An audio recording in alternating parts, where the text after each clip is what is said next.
Go outside. My allergies have been so shitty all day.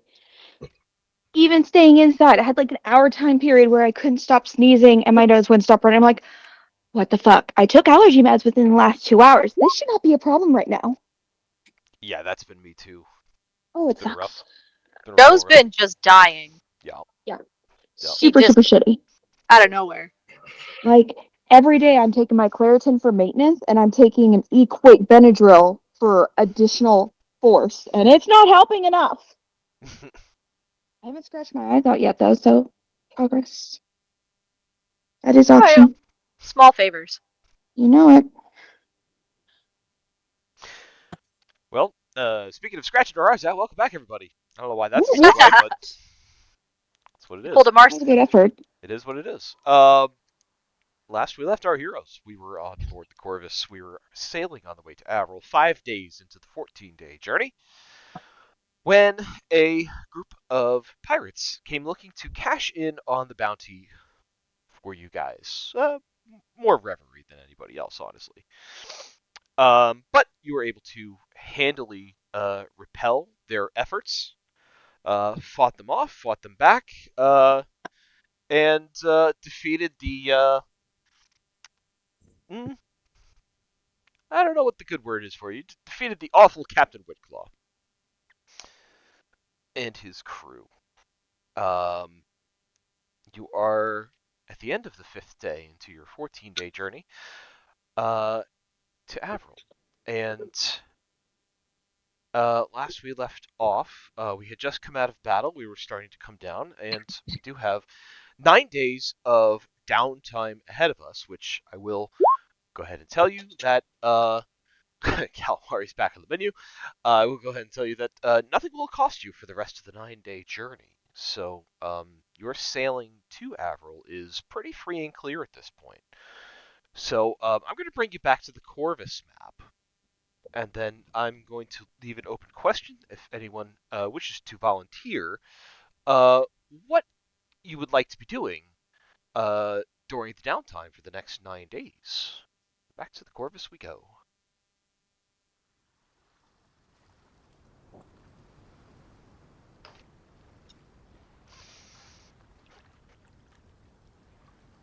Also, do not forget, you guys do get a long rest. And robot. Yep, yeah, that was gonna happen. Robot? Give it Robot. a second. RB. Statement. Robot. Waiting. Robot. You guys do get your long rest, so be sure to reset your hit points and any relevant abilities. What? Well, You're still a robot. oh my god! Now you're not. That's better. You just have to freak out. It'll be like, all right. Take a long rest! You know what's funnier is that when you listen back to if anybody does listen back to these, he's not a robot on the recording because it's recording from his side, Oh, that's so it's cool. fine. Yeah. But I do hear Hilarious. That's funny. anybody's ping I do hear his Discord pings. So I probably could mute that if I wanted to, but I never you remember probably to. should.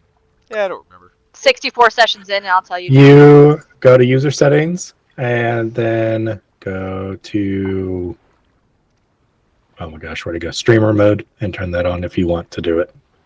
Oh, that's smart. Oh, that's true. If you want to. No pressure.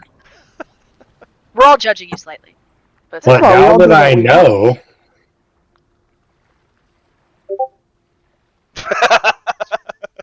Send me one.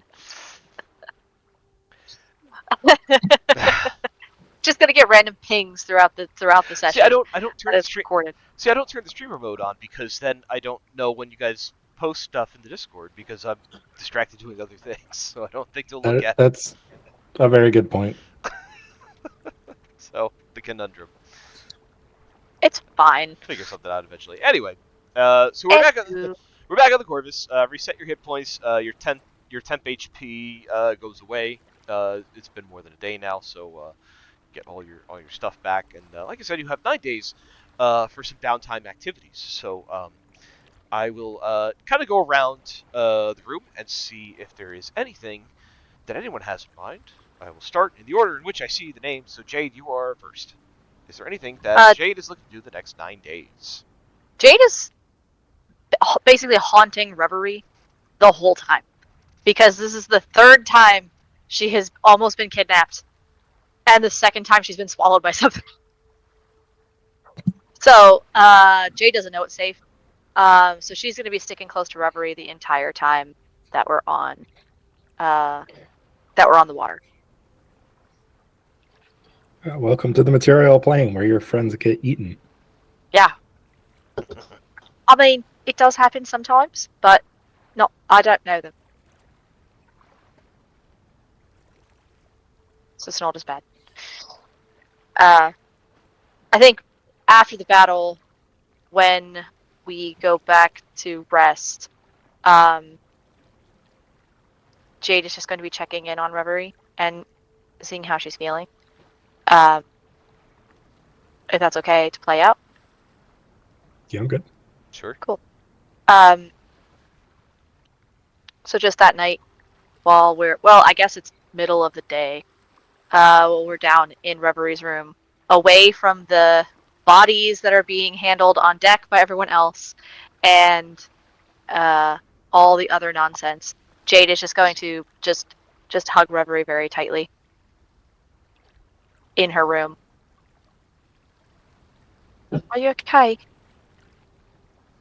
Yeah, I'm okay. Are you sure? Are you? Not really. But I mean, No? I'm okay. But I'm worried about you and mad that someone has tried again to try and kidnap you, and also that people are lying.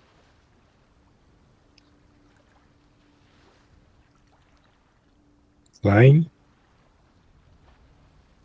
I mean, we thought that they were hurt and they needed help, and we tried to help them, and then they turned out to be bad guys the whole Oh, time. right.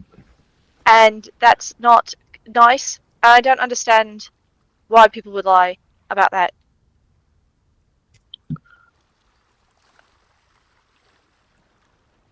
Well, they do seem like the piratey type. And pirates can be very deceptive, from my understanding. I mean, in the books, they're bad guys, but they don't. I don't know. I just thought people would be different.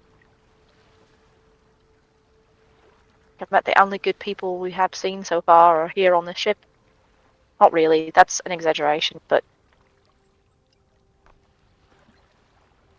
Yeah, not everyone is bad. Just enough people that I have to worried about being kidnapped. well, if we get to Elgroth and we take care of this whole bounty business, then you won't have to worry anymore. And maybe we'll have to,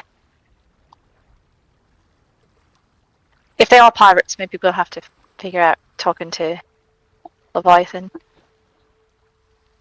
Oh, I have a plan for that. Oh, you do? Assuming we can find another siren song. I mean, they are everywhere. Do you think they have one in Averil? I hope so. Are you going to ask the siren song to help us?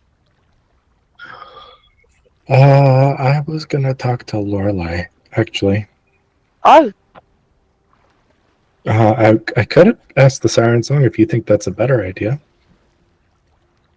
I mean, if you think you can talk to her, I think you should talk to her. Otherwise, you'll send it a message to have a, who knows when she'll get back to it.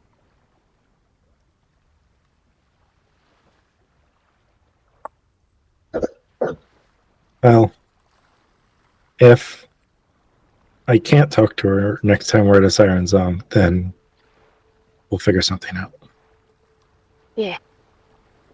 Well, didn't the professor talk to her? Did he? I thought he said he did. Maybe I'm mixed up. We can ask him. Sure. You want to right now? We can. Okay, let's go. Are you okay with going around the ship? I don't think anybody on the ship is going to hurt me or anyone else. No, definitely not. I guess I'm just paranoid about outside the ship. We'll stay inside the ship until we feel better.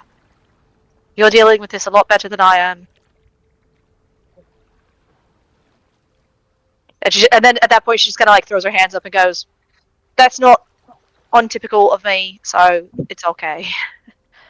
I think you're doing great. The next time, I just let the professor yell at people to make sure they are not bad. But then I would feel really bad if he yelled at people and they were good. And I don't know a happy medium. I guess let's go talk to the professor. All right. All right, so the two of Find you the professor. go off to find the professor. Professor, it is shortly after the battle. We're probably at about mid to late afternoon at this point. After the battle, hearing that voice in your head, you have a bit of a nervous tick, a twitch or two going on. Nothing too debilitating, just enough to, like, little jumps and jolts here and there. This will last for another 2 days. Where do they find you? Well, as he does during any period of rest, he's sequestered himself in his quarters, immersing himself in flushing out theories and whatnot, especially after the sudden onset of Parkinson's disease. He's doubled down on that. So pretty much as soon as the battle is over and the conversations are done, he'll have gone directly to his quarters. All right. Jade, Reverie, if you make your way around the ship, you kind of you're able to learn that Professor's in his quarters and kind of head in that direction if you so choose. Yeah. He might have his jacket on. Do you want me to step in first? No, it's okay. I just was warning you in case, I guess no one else is shocked by it. That's just a me thing. Okay, no, it's fine. We'll just knock. I'll knock on the door. Tom. Like, right? Hello? Okay. And opens the door. He's at his writing desk, going through it's practically should be expected at this point that if you enter into his room, he's writing and feverishly going through notes.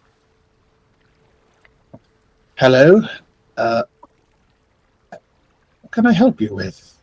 Or if you come for a social call, I don't have tea or anything. That's okay. Mostly social, but also questions. Okay. Are you taking your notes apart again? I have a We've just got them system. all put back together. I put them back together when they're done. That mean they're your notes. He leans back in his seat and looks up at you like, questions. You have questions.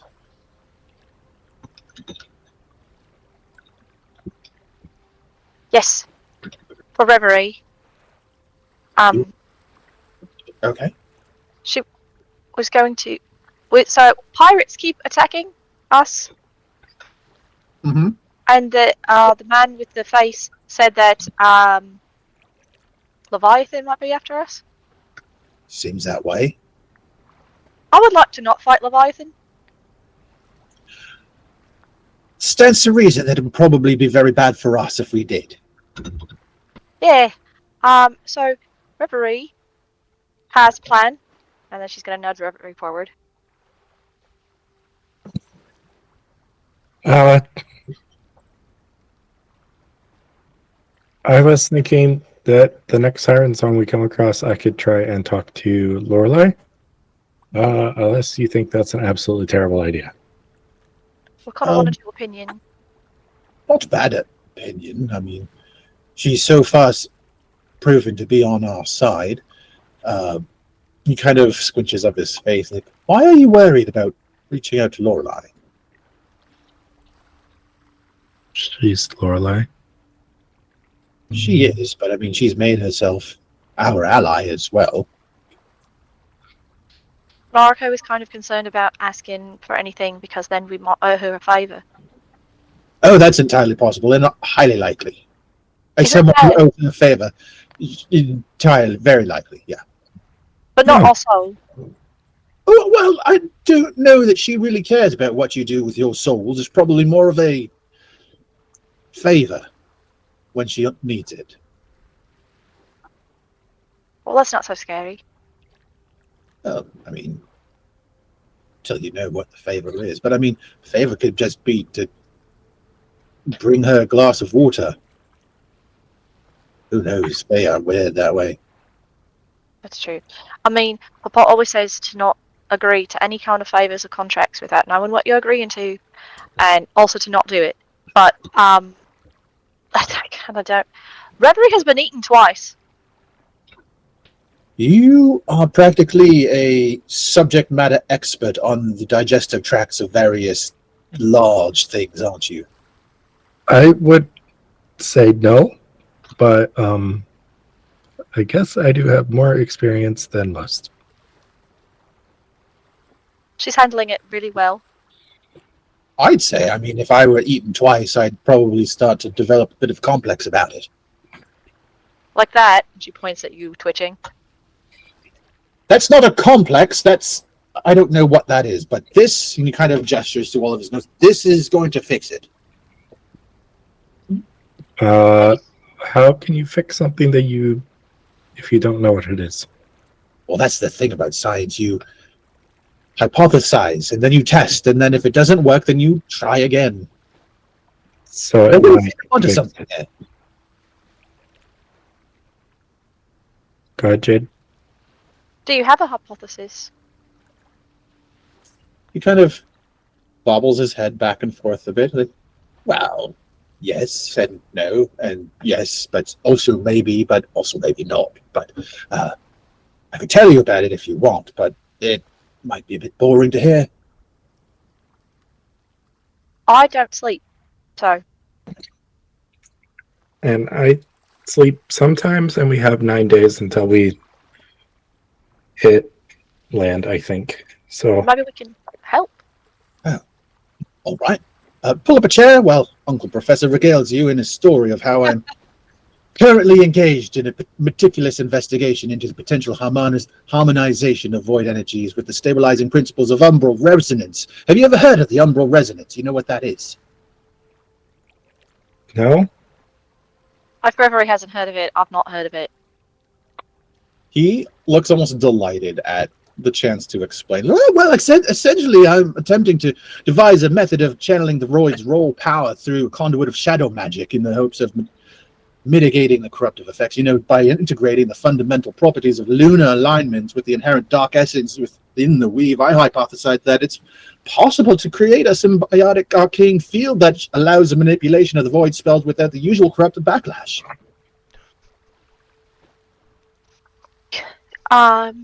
Could you repeat the again, but maybe a little slower? No, He talks like that when he's working. sometimes the words just come out and I don't know what it is, but I do know what that is. I just don't know how I said it. So you're trying to put the void through like a magical filter. Yes, this time shadow magic. Oh, I haven't delved too deep into the shadow magic. I mean, I've seen some success using planar focal points in using the different lunar cycles. Yielded that's right. helpful You were effect. helping with the moon. Yeah. Problem with relying entirely on the lunar cycles is that it's highly situational, and that I just happened to have found the perfect time and the perfect location of the moon in alignment with the planet to do what I did. But that's not something that's going to happen very often, And shadows are everywhere all the time. all the time. Well, that makes more sense, I suppose. He nods. Especially since you're not using it at a zenith of any sort. You don't need to wax or wane with your magic. You need it kind of constant. Also nods again.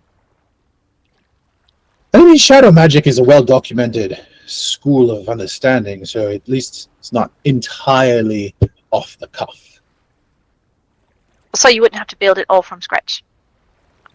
Yeah, there's a benchmark available for this, so it's a little bit easier going, but I haven't really dialed it in entirely quite yet. But I really think I'm onto it. Within the next 9 days, I'm sure I can come up with something. Well, do you need help? I don't know if I can help, but Referee's really, really good at that sort of thing. Sure, I welcome the company and the assistant to bounce some ideas off of you. I'm going to stack these papers. And also putting the papers in order. The circles go with the circles, triangles go with the triangles, remember. You added diamonds to it this time, and the last time it was squares, and now the squares are slightly off center, and now the diamonds, and there's a different. The squares are sideways diamonds. Do they go with the squares or the diamonds? The diamonds go with the diamonds, the squares go with the squares. This isn't difficult. You keep adding different things to the paper. It's a square and a diamond. Have not used It's yet. moving. Look at this, and she puts the stack of papers together, and then she flips the corner, so you could see the square rolling over into a diamond as a flip book. Is this how it's supposed to go? He casually reaches over and then shuffles the papers so they're perfectly aligned, and then flips it again, and they're all squares this time. That was not how it was before. We have a lot of work to do.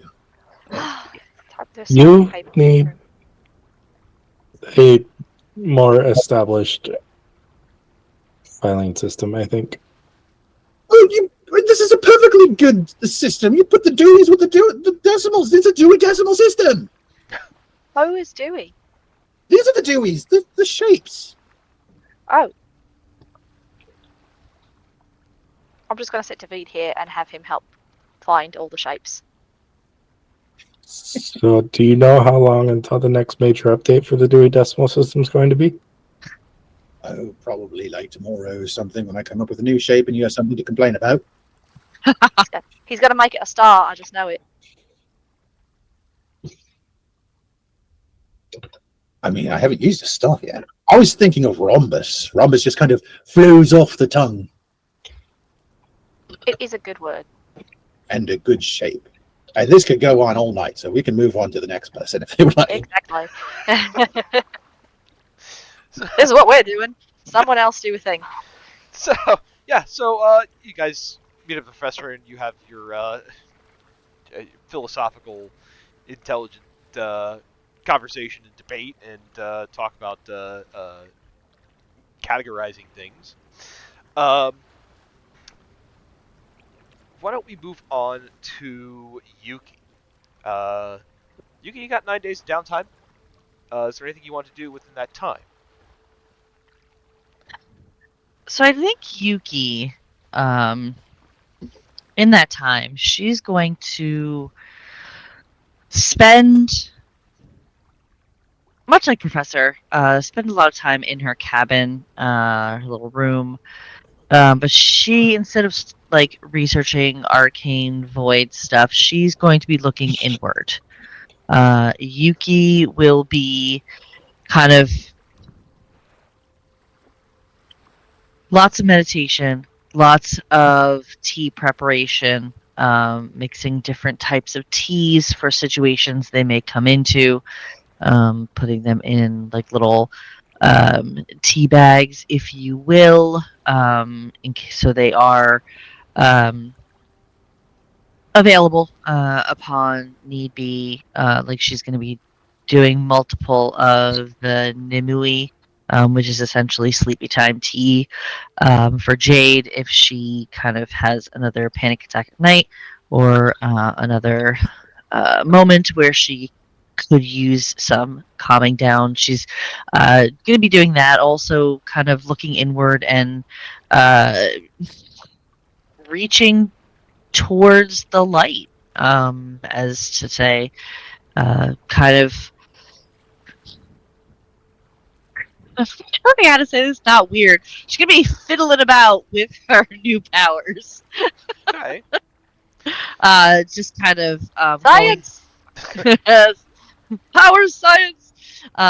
Doing some exercise routines that she had done, some like Tai Chi sort of things to kind of become closer to this new light that she has inside of her and start to try to understand it. Okay.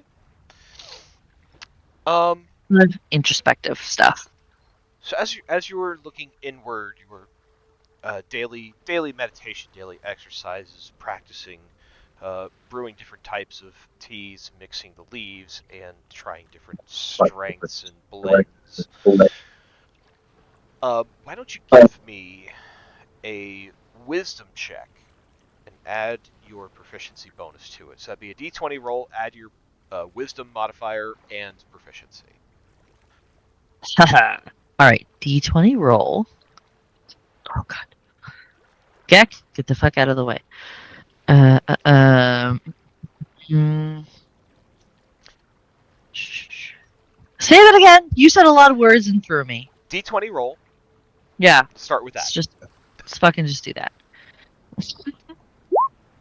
Perfect. That tracks. Add your wisdom modifier and your proficiency bonus. Wisdom modifier is +3. Proficiency bonus, you said? Yes. Sure you That's wasn't +3, plus so that's three? +6. Sure you was +3? I thought it was higher than that. And my sheet says +3. Let me see something. Oh. Here you are.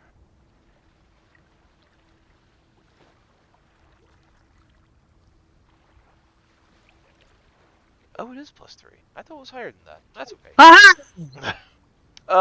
You know what? I think I'm gonna use an inspiration though. Sure. We're gonna see if we can get higher. Okay, we like that better. So 21. Great. Look at me doing math. So on a 21, you're going through these motions over the next 9 days. You feel a higher inner peace.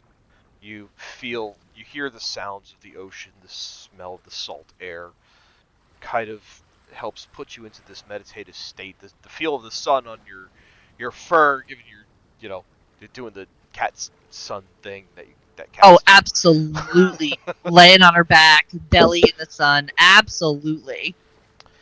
um, you feel a bit more at peace with yourself. Okay. Um, and you feel like things are starting to pull themselves together. There will be a mechanic for this, but I won't tell you what it is yet.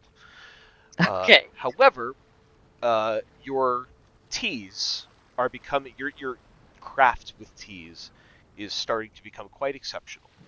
So your Ooh. teas are doing will have some nice uh, some nice benefits to them.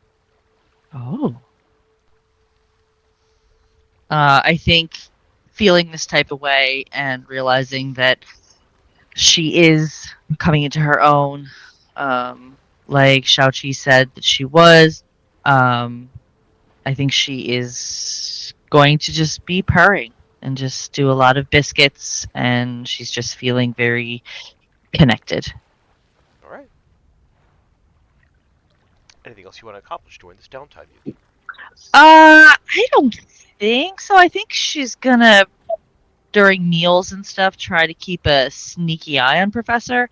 Um, she did see, you know, last time, with the shaking, and she is concerned, trusts him to handle his own shit, but she's still gonna keep her sneaky ass eyes on Professor and just kind of give him a little surveillance to make sure he's doing okay. Okay. That's it. All right. Very good. Why don't we check in with Ren next? Ren, is there anything that you would like to do or accomplish within these next 9 days of downtime? Oh yeah, you see, Ren sensed the disturbance in the force, and he's not quite sure where the fuck that came from, but he's got a pretty good idea. If he sits his giant horse ass somewhere near the professor, he's gonna figure it out. So that's what he's doing. Professor, a popular person during this downtime. Um, yeah, I think you would also be able to quite easily find him in his quarters if you go searching for him. Yep. Know about popular. What are you doing now? Pulling papers together. Oh, welcome to the party. Would you This is like a to party. follow me? I came to inquire about your general well-being, but it seems I am not the first with that idea. Oh, if you think they came to ask me how I was doing, you're wrong. They had a question, and they just Yeah, we happen kind to of asked have everyone else. like my company. I see. And how are you doing? Oh, just peachy. Got this weird thing. My arm jumps all over the place every now and then, but I'm working on it. I think he's stressed out and he doesn't want to admit he's stressed out. Perhaps. Would you permit me to evaluate it? My arm or my stress? Stress is quite easy to see. Let me see what's going on with your arm. He rolls up his sleeve and just holds it out, kind of like jitters once as he's holding it out. Uh-huh. All right, Joe, what type of check am I doing to check on this guy? Uh, well, let's see. There are a couple things you can do. I mean, Arcana if you want to find out anything magical. Um, there is medicine if you want to get like a general like wellness check. You can also use any kind of spells like you have your any spells that use to detect what have you. Um, Yeah, I don't ever have those spells. That is just the Suzanne thing. I never have a detecting spell. Don't know why I don't do that, but I don't do that ever, apparently. Anyways, what I will do though is I am going to roll Arcana to check and see what the fuck's going on. 'Cause usually, if there's some bullshit going on, it's magic related with the professor. All right. Oh, as that's at 5. well, I was going to say, as you go to check him, you Uh-huh. feel a reverberation of the scythe that is in your possession.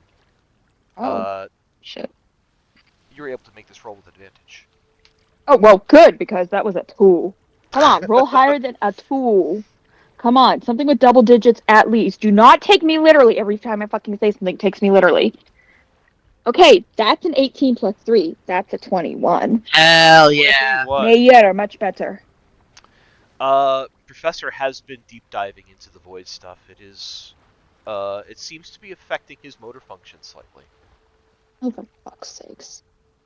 May I please remove at least some of this corruption from you, you damn fool? I'm not the boss of you. Do what you want. Fine. That was not a no, and I accept it. She's the angriest. He's the angriest ethical person. He's like, I'm not going to do this unless you say yes, but I'm going to be angry about it. I am angry about it! So Professor, how many uh corruption counters did you start off with this day? 20. Uh, What?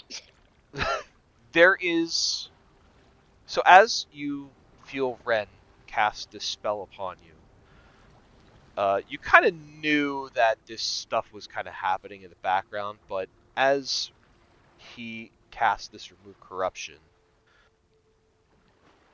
there's you seem to have gathered more than you thought you did. Uh, your counter was actually at the start of this day 22. Uh, this remove corruption now Oh. brings you down to 17, and I need a wisdom saving throw from you. Okay.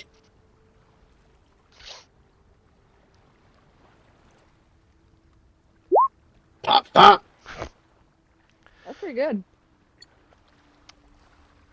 The whispers in your head as Ren begins to cast this spell get louder and almost shriek as the spell completes.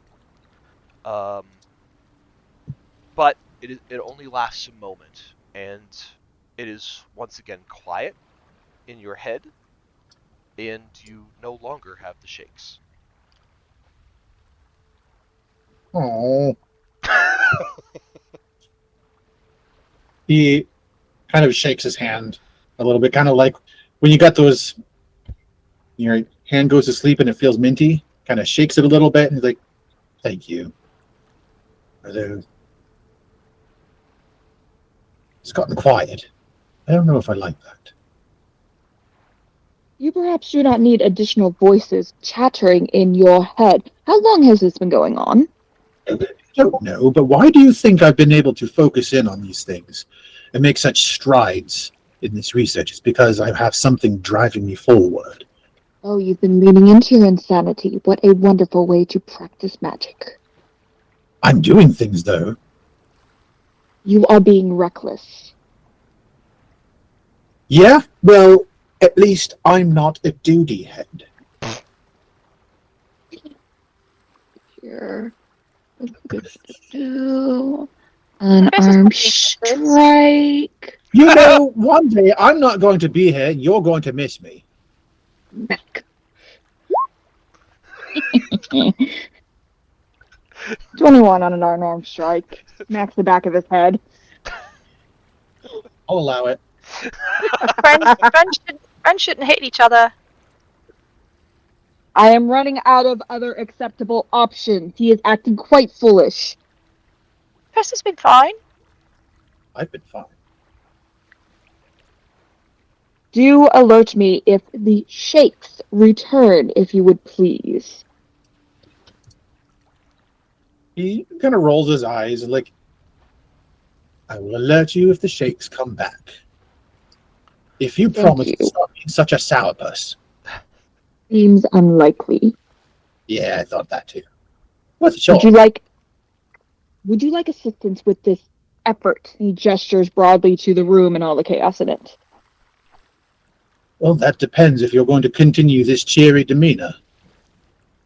I have no other demeanor. My face is somewhat fixed.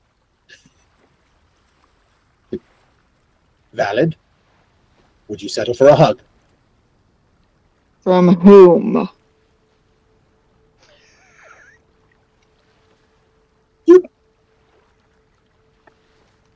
Just go eat some apples or something. Ren will plop down in a corner of the room, pull an apple out of his bag, pull Char out of Char's protection bag, and sit down and occasionally help sort papers as they fly near him. He looks at Jeffrey like, can you, teach him your strawberry cantrip? Can it be altered for other fruit? I think he'd like that. Maybe he'd stop being a little less annoying about it. I'm still uncertain if I trust Jeffrey and his cantrips. Jeffrey's very mysterious. Jeffrey pulls Right. a strawberry bowl out, offers a strawberry. Ren is eating his apple. He is content. Jeffrey shrugs, eats the water, or eats the strawberry.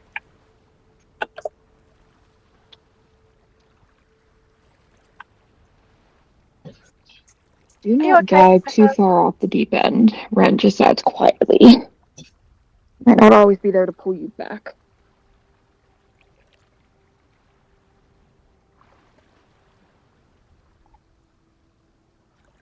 Well, I know that you think that I'm just this duckling floating in this massive ocean that needs assistance all the time. I have far too cute a term. I have precautions set up. I have safety nets. And that's not to say that being reckless is condonable, but our definitions of recklessness is vastly different.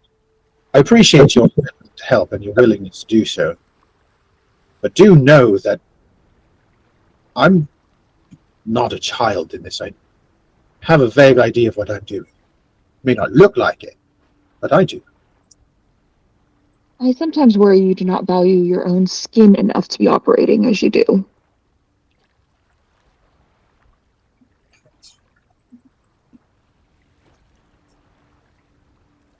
Have you ever heard of this phrase, the end justifies the means? Yes, many conquerors use it as they pursue their own routes to power. Leaves quite a bit of work for me. Indeed.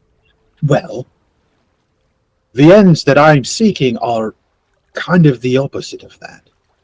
Because at the end of the day, this thing that we're currently working on, this thing that we're fighting, it's not going anywhere. The cat is out of the bag on the void. I don't think you're going to be putting it back in. And I know you feel the way you feel, and you're entitled to that, but just know that I am committed to this. And this whole thing, as far as we can tell, I'm the only one who's endeavoring toward bettering this and making this something that's understandable for everyone, something to make this safe, or at least safer, or at least something that we can fight against. Because as it stands, without this understanding, we are standing on a beach waiting for the tide to come in with nothing but our feet to carry us away.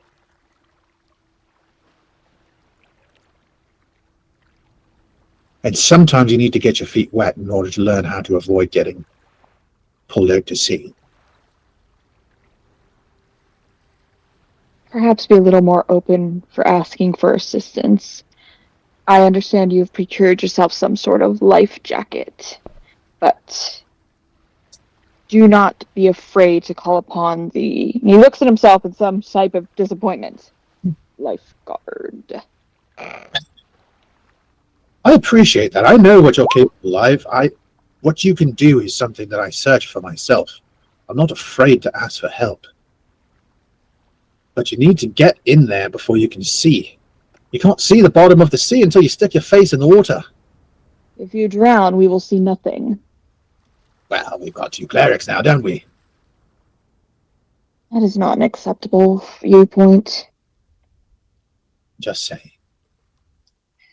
Do be more careful. Is there any sort of organization to this process at all? Why are you just stacking papers upon papers? You've got to go by the shapes in the corner. What? There's a system. The Dewey Decimal System. You put the Deweys next to the decimals. Look at them. Jade's What the hell is a Dewey? Those things, the shapes, the little ones. The shapes. Does this make sense to you? He asked of Jade. I mean, all the shapes do go together.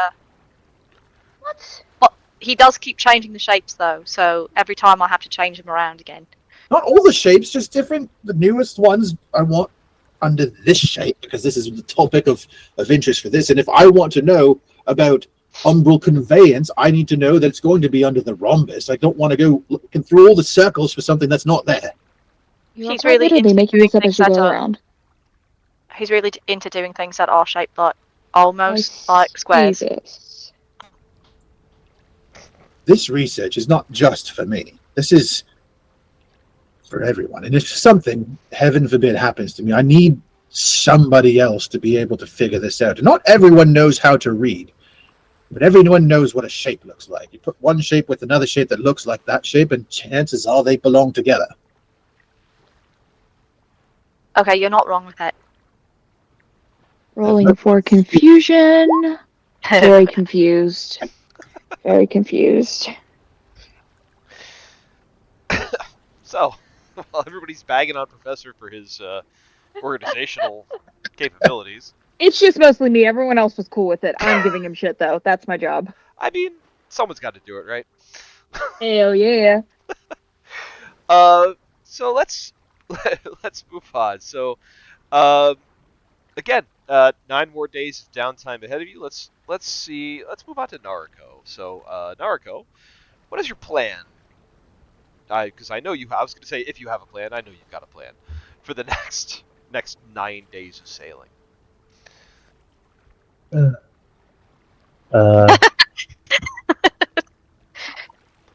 Just that little. I haven't even started. I think you're laughing. I know immediately post-battle, Narco's going to make sure the ship is all in order. Thinking to herself, well, if we have to take on all Leviathan, we can do that. We can do that. I'll just need to make some upgrades. Maybe more cannons, definitely more cannons. Armor plating, that would be helpful. A steam engine, so that we're not reliant on the wind and can just motor where we need to go. Maybe if we could fly. If we could make the ship fly, I think that would be an excellent improvement to our capabilities. Then she'll just run all that and just be like, and I do not have the money to do that. So, what can I do? And so she will go below decks, and she is going to continue working on some magic item crafting with the 9 days that we have before pulling ashore. About 4 days into this, she will complete the project she's currently working on, which is something for the professor, which means Naraka will walk down to his room and see literally everyone else in the party all crammed into his quarters, either conversing, sorting through papers, or sneaky spying. They've been here for 4 days at this point. Just baffling over Professor's organizational system. I think we give him some peace eventually for some things. But yeah. If you all want to be in Professor's cabin, if Professor will allow it, you guys can be there. Yuki, if you want to take a break from meditating and kind of seeing what the fuck's going on, Yuki could be around too. Whoever, I would say whoever Professor's allowing in his room could be there if you want to be there. He'll allow anyone in, and as people filter in, each person who comes through, he just tells, it's a Dewey Decimal System. You put the Dewey next to the decimal, the Dewey's a shape, and they go next to the decimal. They go together. Makes sense. He is making it all up. Of course, I'm making it all up, but it works. Professor, did you want to color code your shapes? Well, that just adds another layer of complexity that I'm going to have to explain to the next person who walks through that door. No, but Yuki's already here, so everyone's already been explained to you. I'm sure Narco will get it immediately. I think, and this is my own thought, and Yuki, please feel free to contradict me, because whatever you're gonna do. I would think Yuki, hearing the commotion that's going on in Professor's cabin, might think it upon herself to bring some tea around to try and take the edge off of everybody. Oh yeah, she'll sneak around and just sneaky, just all of a sudden a cup of steaming, amazing smelling, calming teas, just bam next to you. Those of you drinking this tea, it almost has a calm emotions kind of effect on you. Not quite as strong as actually, not quite as strong as the actual spell itself, but it lowers the blood pressure pretty nicely. Sonarco, you kind of come in on this scene with Professor kind of wigging out about everyone getting on his case with this Dewey Decimal System. But it's the cacophony of voices has kind of dulled a bit, and the room smells very nicely fragrant herbal with Yuki's tea kind of on tap at this point. Naraka will sort of look around and look at the professor and say, is this a bad time? Bad time for what? Bad time to question my methods of organization, or is bad time just for visiting? Because everyone else is visiting. It's perfect time to visit if you're looking for a party. Not so much a party, but I did finish my project for you. And she and the professor a vial of alchemically treated blood. Oh, hello. He'll pick it up and kind of turn it over in his hands. Kind of hold it up to the candlelight and kind of squint to it, and like, a Bloodwell vial. Thank you. You made this. Yeah. I'm not sure if you're familiar, but apparently the first of these were made as a sort of attempt at a phylactery by a prospective lich. didn't quite go that way appropriately. It did sort of connect life essence, but not to a degree that it could do anything like hold the soul. But he might have been a very, very bad, very poor excuse for a wizard. But his formula was very easy to copy over. So just with some alchemical treatments, put it on the pot to boil for a while. Yeah, it's good to go. Oh, this is brilliant. Thank you. I appreciate this. And thank you for not selling this to, like, a Fey person or something. She kind of just gives a grin and says, "I didn't say I used all the blood." He immediately looks over at Ren suspiciously.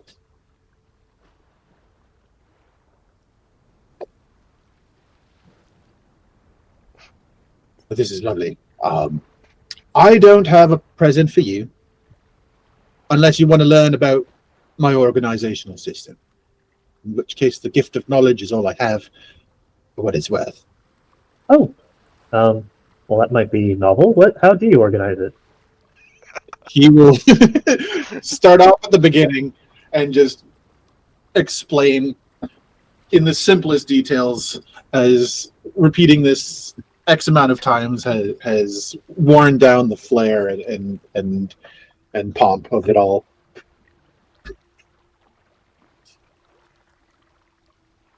Naruto will just nod, nod, nod. It's like, okay.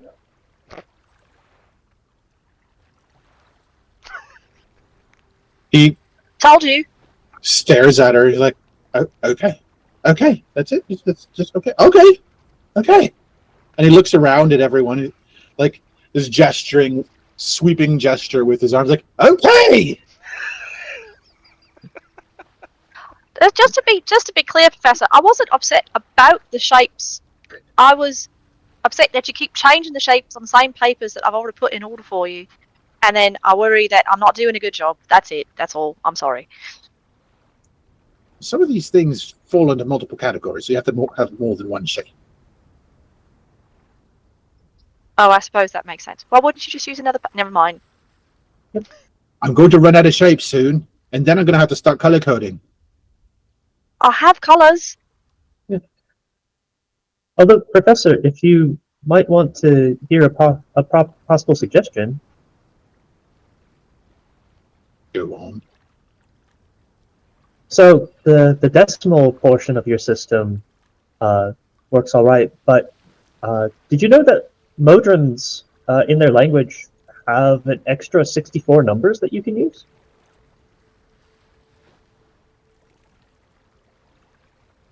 He just like stares blankly, like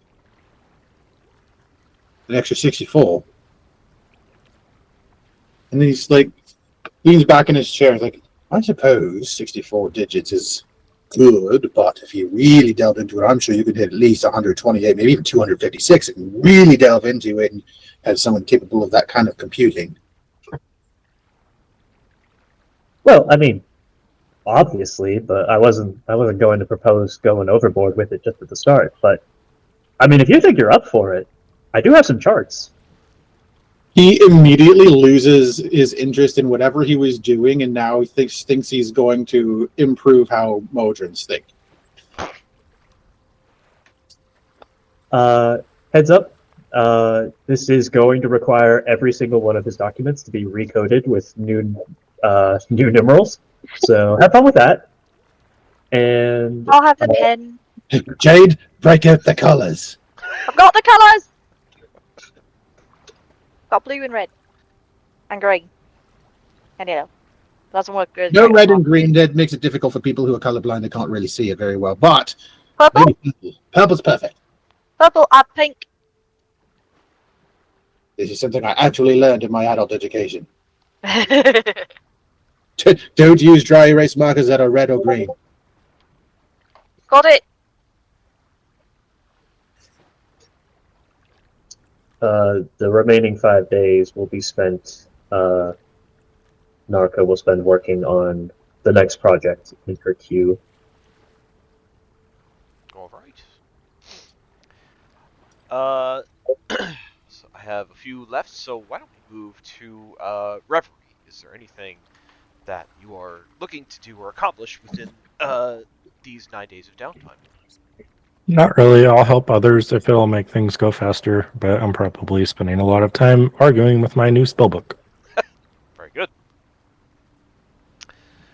Uh, Professor, in between visits, is there anything that you would like to do in this downtime period? No. In between visits, he'll continue working on fine tuning his research and putting things into practice to sort of figure out how to make this work. But otherwise, no, he's really singularly focused on this outside of this part of the group. All right. With that, I did see a request from Jade that she had something that she wanted to see Professor for. So, Jade, I will hand it back to you once more.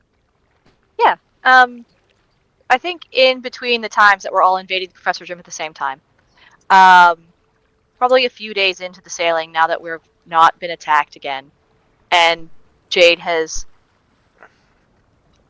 basically tried to get Narco and Reverie to have a slumber party so that she could keep them together, so that she could spend some time with the professor. And if not, she set David up as a watchguard over Reverie if Reverie's in her room when she's sleeping. And she's gonna go back to the professor's room in the wee hours of the morning on probably the night, the fifth night that we're out there, and just knock on the door. Come in. Hi, Professor. Hello. To more questions, I presume? Yeah, actually, I did. Is this about time? No. It's probably the best time. Everyone's all gone. Okay. She's gonna shut the door behind her and come to sit down in the chair that she's kind of taken over as her own when she's in the room with him. And she's going to kind of nervously pick at her skirts a bit. Did you mean what you said? I know you meant what you said.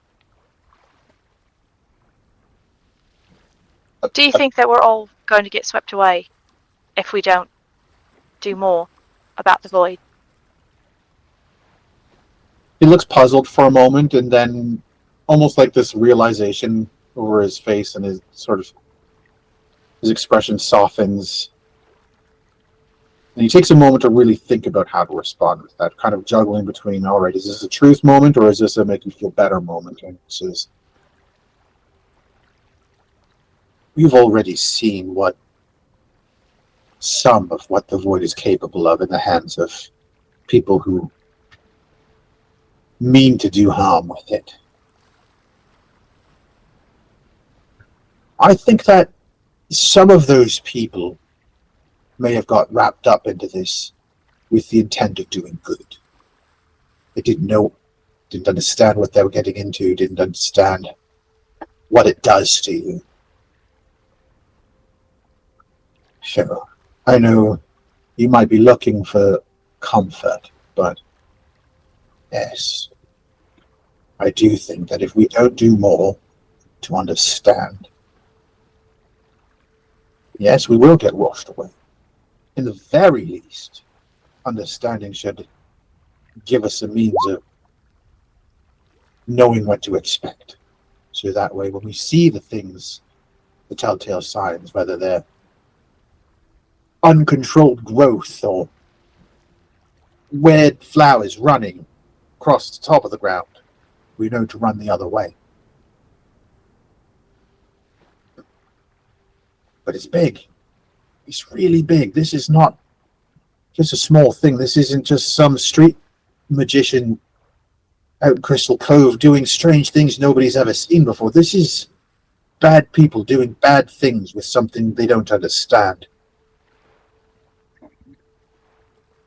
Jade's gonna sit. Oh, go ahead.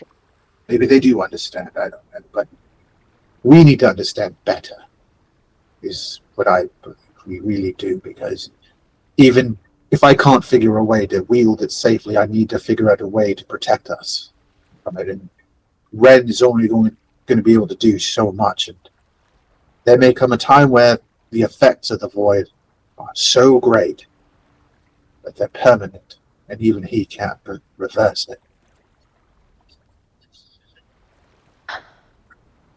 Jade sits with that for a minute.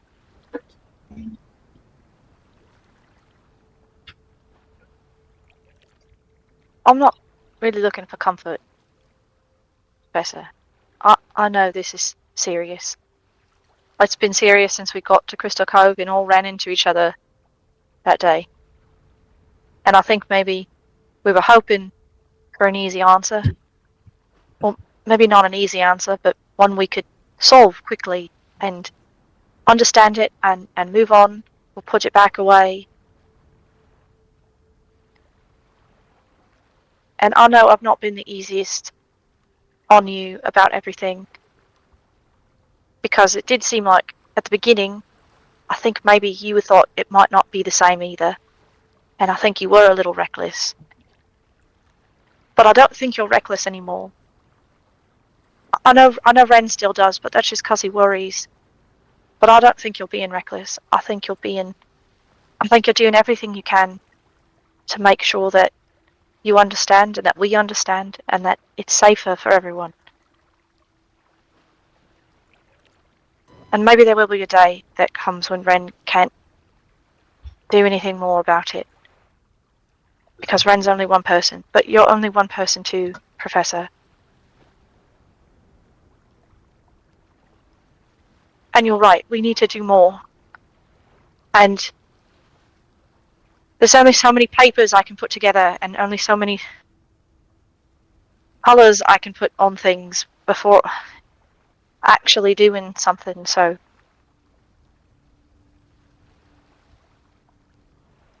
can you teach me the things that you've been learning? And maybe we can do something together. He crosses his arms and kind of stares at her, serious-faced. He said, teach you what? Specifically. About the void.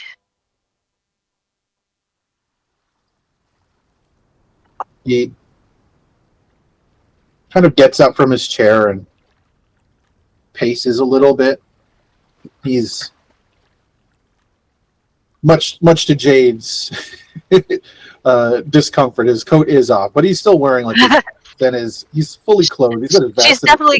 She's definitely gotten more used to and comfortable with him with his coat off now that it's more just that she saw him for so long with just his coat on that seeing him without it was a shock. It's not a weird other thing. It was just, this is visually different and I don't know if I like it yet. And now she's gotten used to it, so it's okay. It's like when a person shaves and you've never seen them without a mustache, and you're just like, I don't like your face like this. What's happening? Oh boy, my coat is my whole body mustache. Your coat is part of your torso. He paces a little bit. He's like, just to make sure I understand correctly. You want me to teach you about my theories, or do you want me to teach you how to do the things that I do? We talk about your theories all the time, Professor. I want you to teach me how you do. Because maybe if more of us try and get our feet wet, we'll have a better understanding of everything. Or maybe something different will happen. Or it can't just be you. It can't just be you all the time taking the risk for all of it. And you've been okay. And I don't think it'll be safe. And not that's not what I mean. I don't expect it to be without risk. But everyone is trying. But they're all trying to kidnap Reverie. And you saw what that crow did on the deck of the ship. How are we supposed to fight that if we don't understand what it is we're fighting? If we get to Elgroth and they're all there and all the bad guys are together and we can take them all out at once, and then great, it's wonderful. Maybe we'll have a little more time, but what if they're not there? What if we get there and we still have them out there? They're still bad people doing bad things with magic we don't understand. And you're the only one who's been trying. And you can't be the only one trying anymore. He takes a deep breath and lets it out with a sigh. He's like, all right. I'll teach you. But there are conditions. Of course. I'm 250 years old. 150 of those years were dedicated to academia. My methods are well practiced. I'm well versed in the differences between getting caught up in a theory and getting close to an answer and emotionally being connected. So, first, Okay. you have to do exactly what I say when I say it when we're doing this. And that means Okay. if I tell you to stop, you need to stop. Because unlike other magic, especially divine magic, which you're more versed with, I presume, Yes.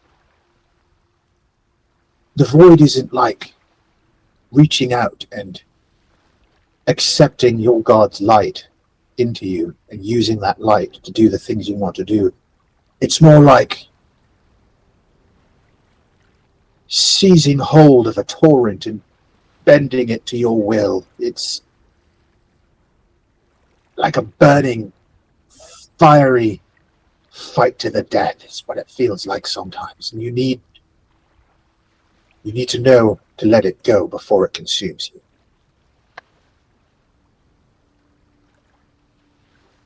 I will do my best. I won't try to not let go. I just don't want to promise something that I've never done before. I was like, right. Well, a promise to listen and do as I Yes. ask is good. Of course. Second, you need to tell everybody. I will. Let them know that this is what you're doing and this is what you plan. This is how it's going to happen.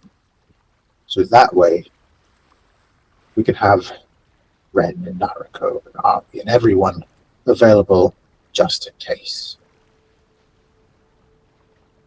And Okay. last, I need a waiver. Not necessarily a signed waiver, but something that you truly commit to. A waiver? A life vest, as Ren put it. Just in case you don't know that it's gone too far and we can't tell. Oh. You mean if something happens to me? The thing is, if corruption is as it seems to some people, none of us may know that it's happening to you. Even yourself. So, in the David will. very least, we need your permission for Ren to purify you without your permission. Yes. I don't see a problem with that. He nods.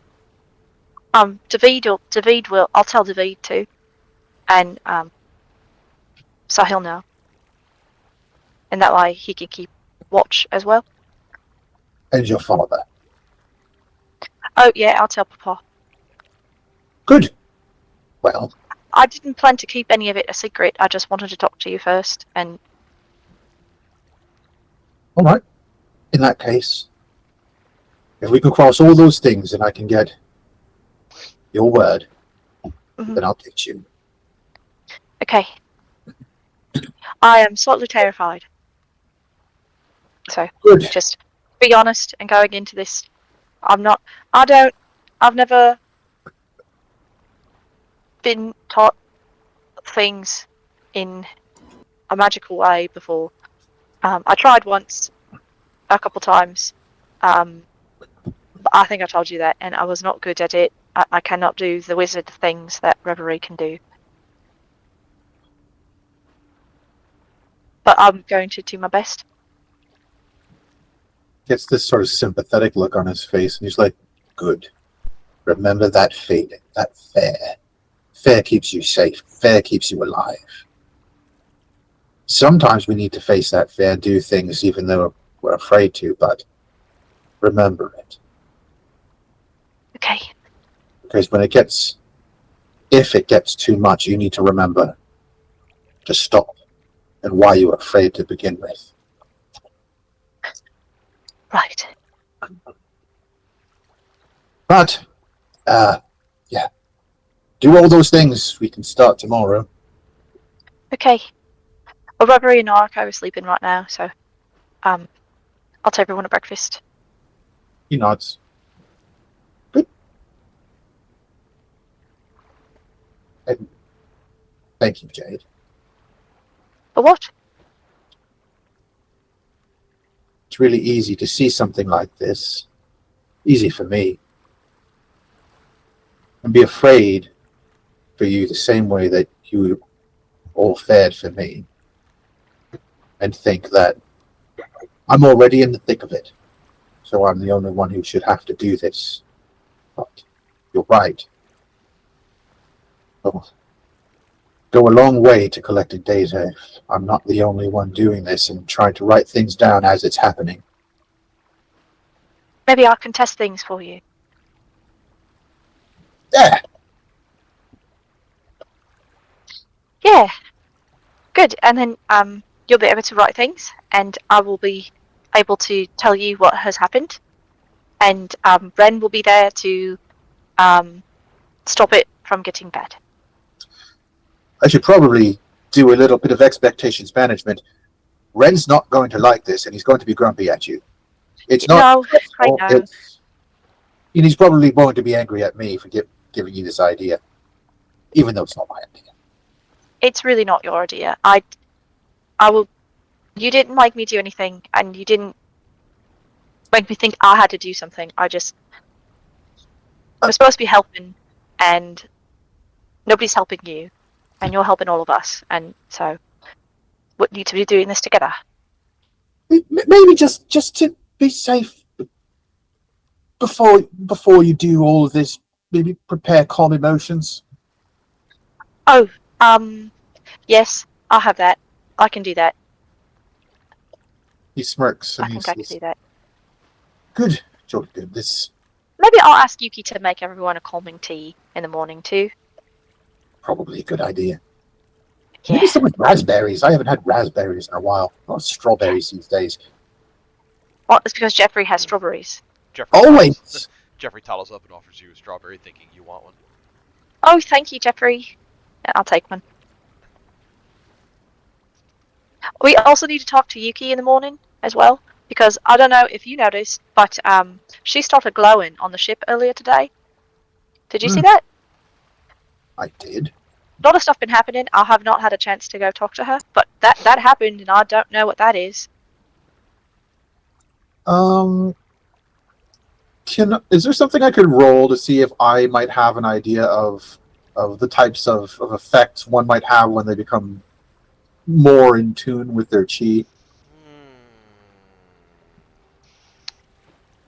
How about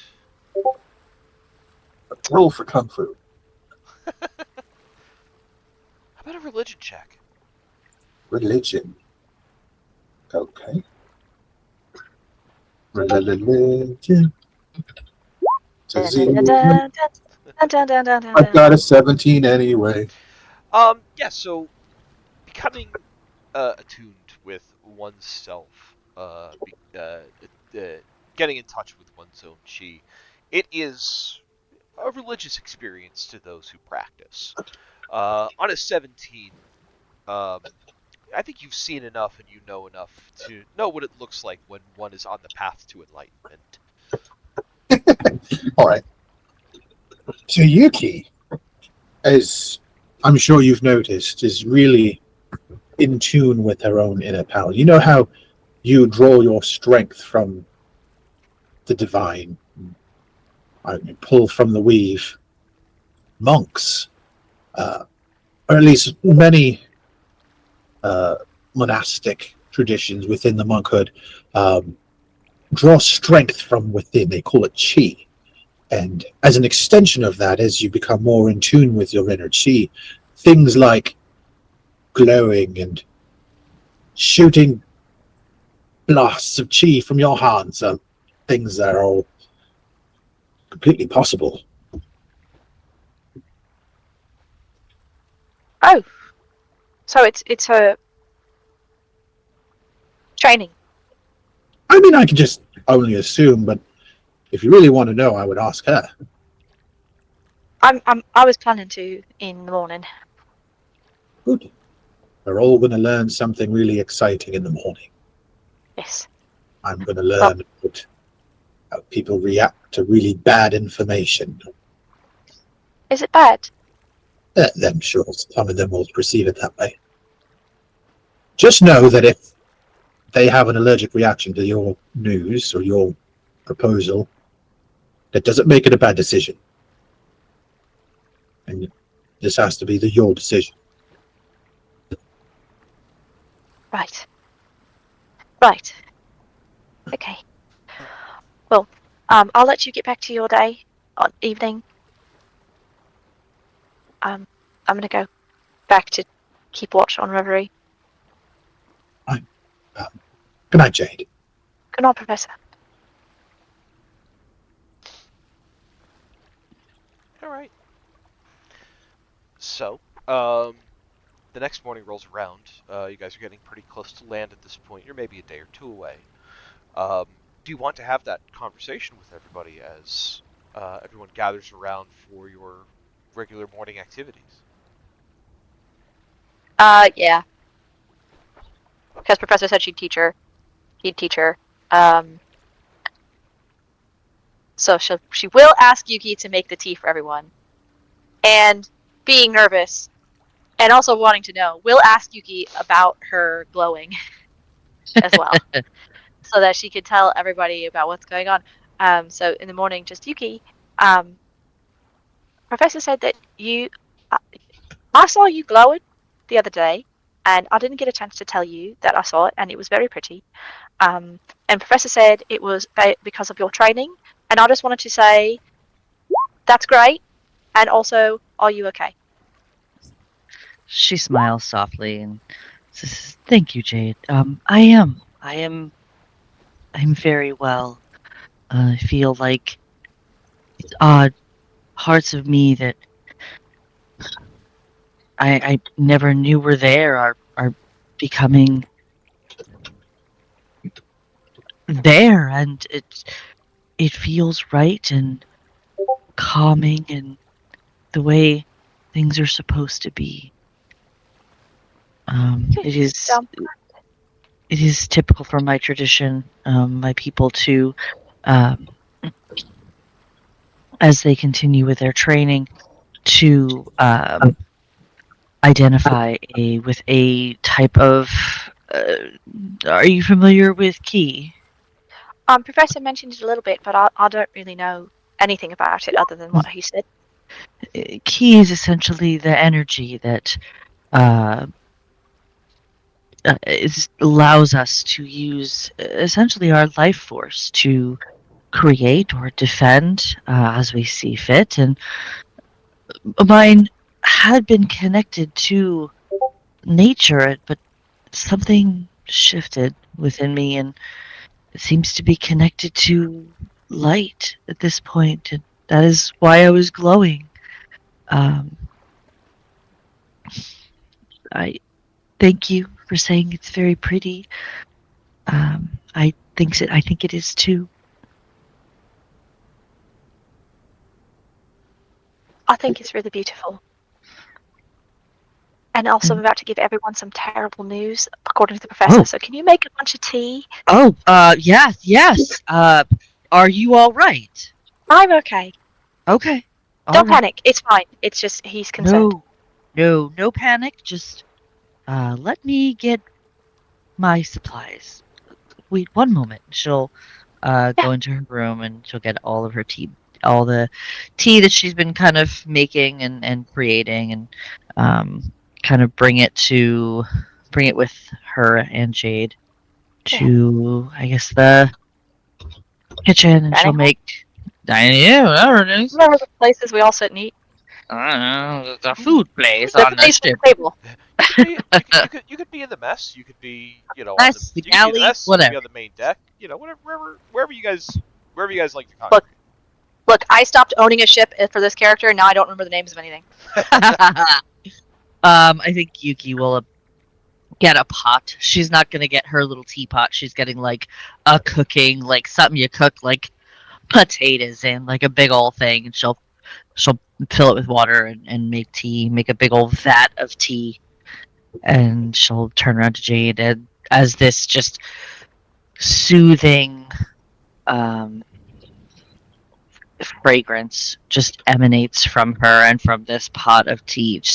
Do you think this is enough? At least for everyone to have a cup, I think is good. Okay.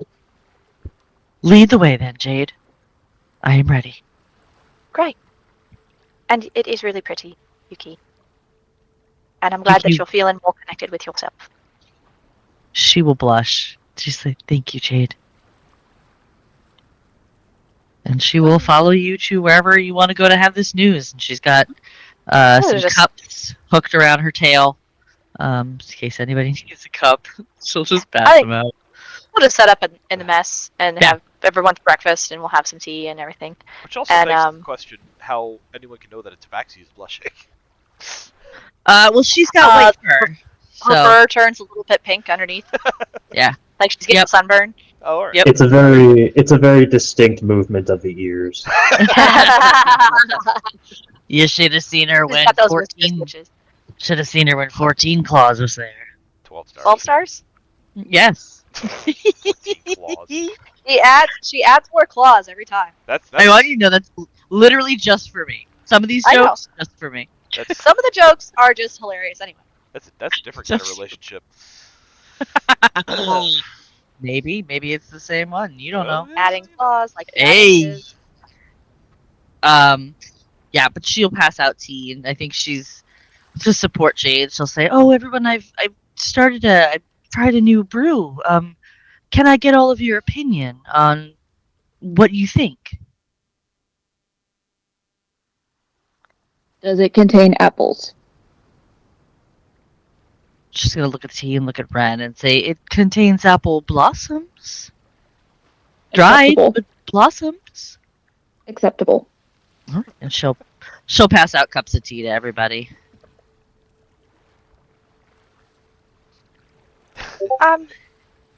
So since we're all here together for breakfast, I wanted to tell everyone something, and I don't want anyone to get mad, so please don't get mad. You don't have to promise, because sometimes feelings do not make sense, and that is okay, but don't get mad. I have decided that I'm going to ask the professor. I've already asked the professor to teach me void magic. Why? Because the professor can't be the only one who's trying to learn something. And I know it's not the greatest thing, but Professor's right. It's not going away. It's not going away, and we have no way to stop it, and we have no way to... We don't even know what it is, or where it comes from, or how to control it. And if he's the only one who's trying to do that, then that's too much for one person to do. So I'm going to help him.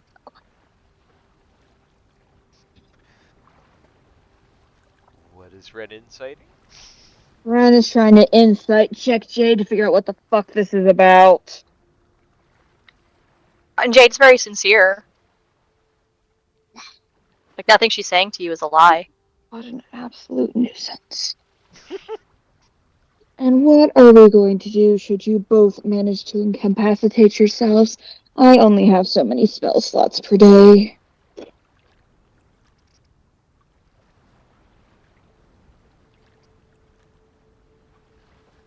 That's the whole point. Is that now it won't be just one person trying to do something. So we won't... Point. Oh, go on. If it's just the professor then he has to do everything by himself. All of the bad things are all on him to do. And no benefits because he's too busy trying to figure everything out. And he can't do that and work through it and save us and fight other things all the time. If I help him, if any of us help him, and try to learn about it ourselves, and maybe we can figure something else out. Maybe we can figure out if it's actually bad or if it's just different. Maybe we can figure out a way to use it to protect ourselves from the people who are trying to use it against us. And And what if some of us... Oh, go on. I know you're worried, Ren, and I don't think you shouldn't be worried, but what's the other option? I What mean if that. some of us show too much compassion towards the void and end up sucked in themselves? That's why we have each other, to try and keep that from happening. But Professor's been doing this for months now. For a month now. He's still Professor. That has not changed. Whatever's happening to these people, either they are letting it happen to them, or it took a very long time for it to take them over that way. Even people here with just the regular weave, the weave that we know, can be bad people. They can do bad things with the same magic we already use. People sell their souls to devils all the time. Literally all the time. Papa is drowning in paperwork. How is that better? I feel this is a false equivalence. But you don't know. You have had so much guilt and tears and emotion over those that we have struck down who have been consumed by the void. I have very real concerns that you will easily turn to it as well. As much as I dislike the professor toying around with this, I at least expect his academic background to keep him somewhat separated. What keeps you tethered and separated? I don't think relying on Professor's academic background is necessarily the only thing keeping him separate. And I don't think it's bad for me to feel something for the people who might have gotten consumed by the void, not understanding it or thinking that it was going to be different than it is.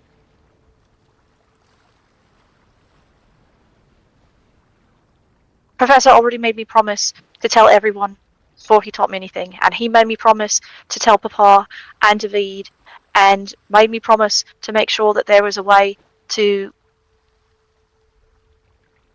have a safety net for myself, and also made me promise to make sure that if something were to happen, that you would be allowed to cure me, even if I said no. And I promised all of those things.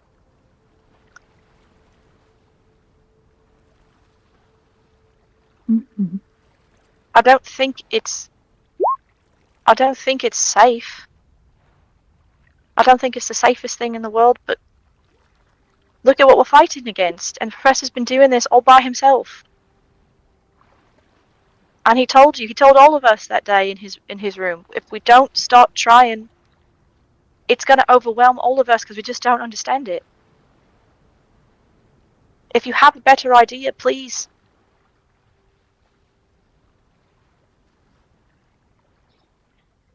But I right find now, I this to think be extremely foolish. what's a better option, Ren? We can't Find ignore it. someone... No, but let us find someone who does not have quite a heart that bleeds so much.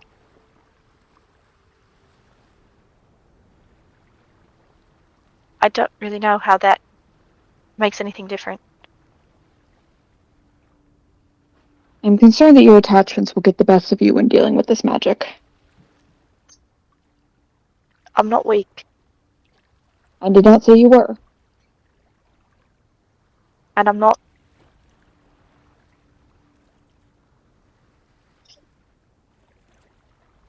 No one else volunteered.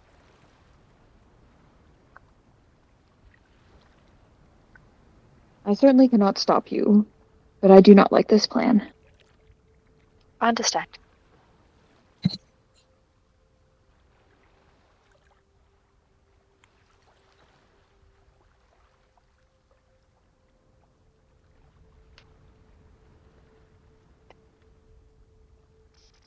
It'll be okay.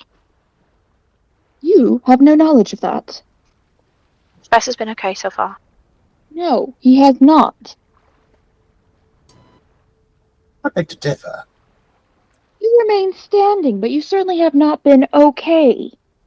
You dive in too much. You take too many risks. You do not ask for help when you need it. You are not okay. I do so. You are That's why fixated the and hell. driven, and occasionally act without proper thought.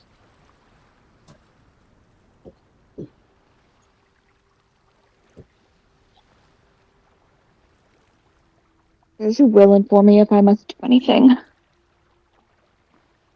I will ask for help if I need it. Don't worry, she doesn't even need to ask for help because you're going to be there when we do this. Let's I've been volunteer. volunteered for more, huh? Everyone plays their roles. You are allowed to be upset about this, Ren, but you are not allowed to be mean about it.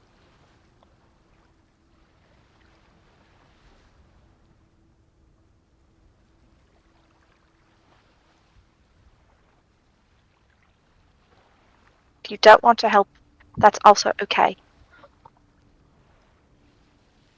That would go against my own prerogatives. Then until we have a better solution or a better idea, help me do this, please.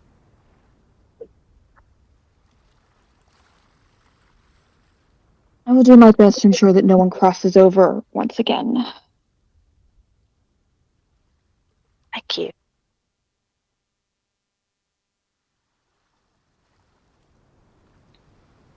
Yuki will put her cup down. She'll look at Jade and say, I do not think this is the best course of action, but I support you in your decision.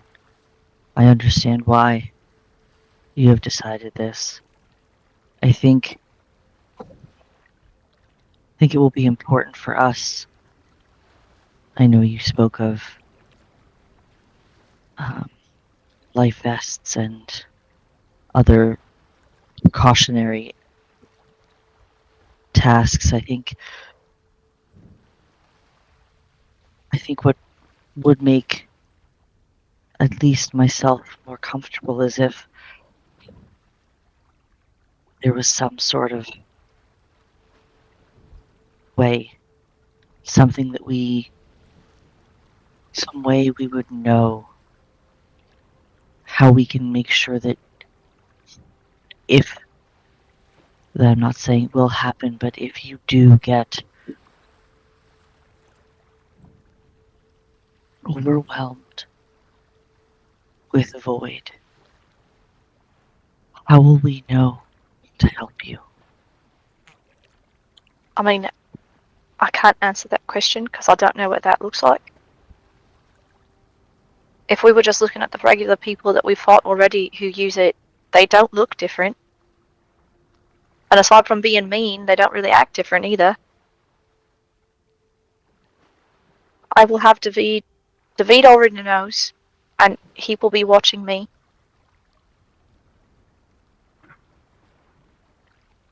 That's really all I can offer, unless anyone has a better idea. It's kind of the same thing that's going on with Professor right now.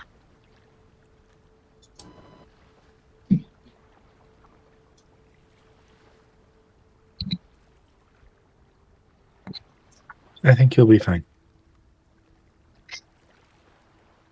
Thank you, Gregory.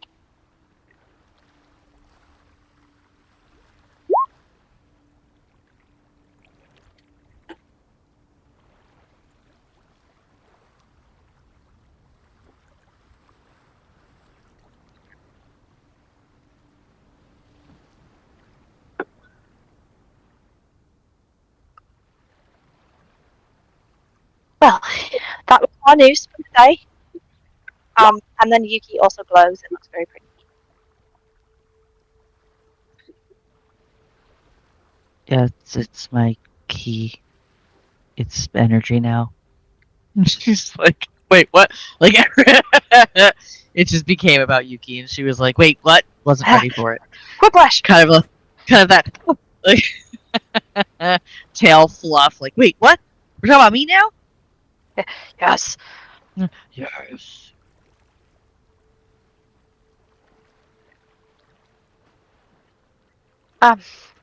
Anyway, that was it. I just wanted to tell everyone.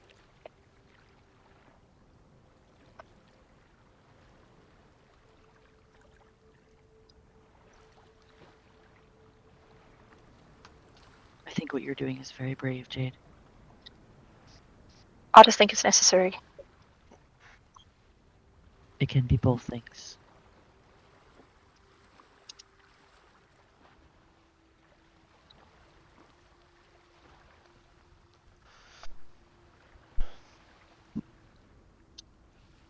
So after an intense discussion over breakfast, the decision is made. You guys have a little bit more time before you make landfall. So Narco left that conversation, and I guess nobody noticed. So Oh. she'll. I thought she'll that was pick up Neville the- being quiet. Oh, Neville was being quiet. So Neville did was I. being very quiet because Narco was being very, very fucking quiet.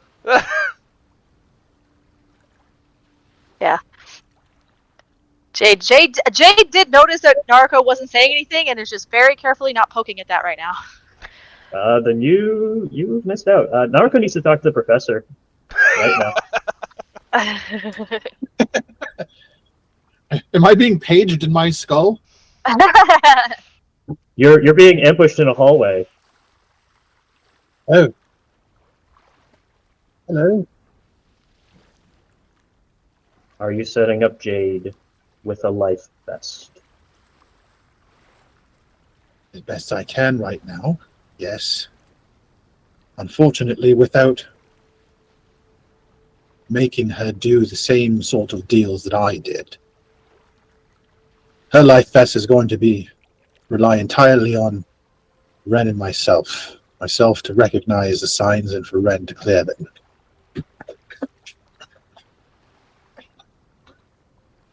So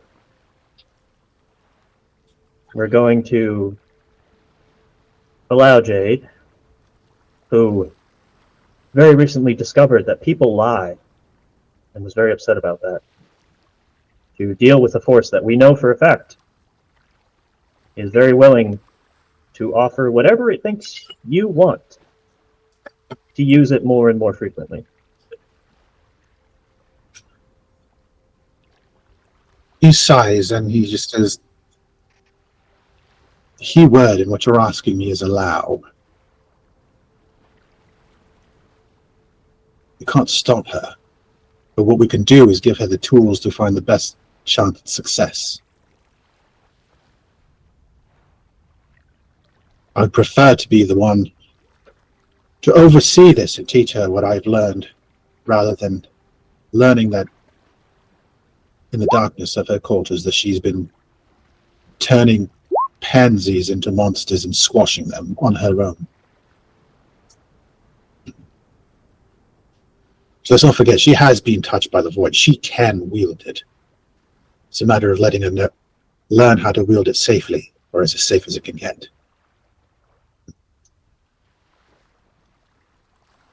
And is she also prepared to have the powers that she does possess now be replaced? No, I don't think so. But that's not something you could really prepare for. I think it's something you have to learn on the fly. It's going to require all of us to be vigilant on her, because Ren's not wrong. She is very emotionally driven, and thus, I think, susceptible to some of the more corruptive natures of the void. So we all need to pay very close attention to any small changes. I have found in the past when we come upon other void users that there's a recognition there. I think that there's something there to go on. I'm going to double down on this research and figure out, because I think there's got to be a way that we can sense exactly how much corruption is taking someone. I'll be pivoting my research immediately.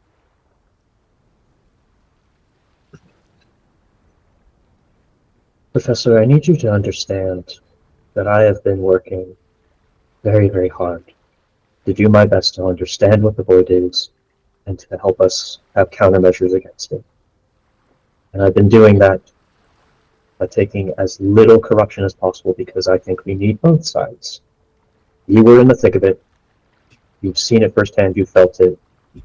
You carry that corruption with you, and we can use that as sort of our springboard to understand what the effects are. And I've been fine with that. And if anything goes awry, I have a little poem I can say, and we can get you to safety before you do something that you regret. And we both have trust that one of us can at least know when it's time to use it. If anything happens to Jade, do you know what I have? I have a bullet.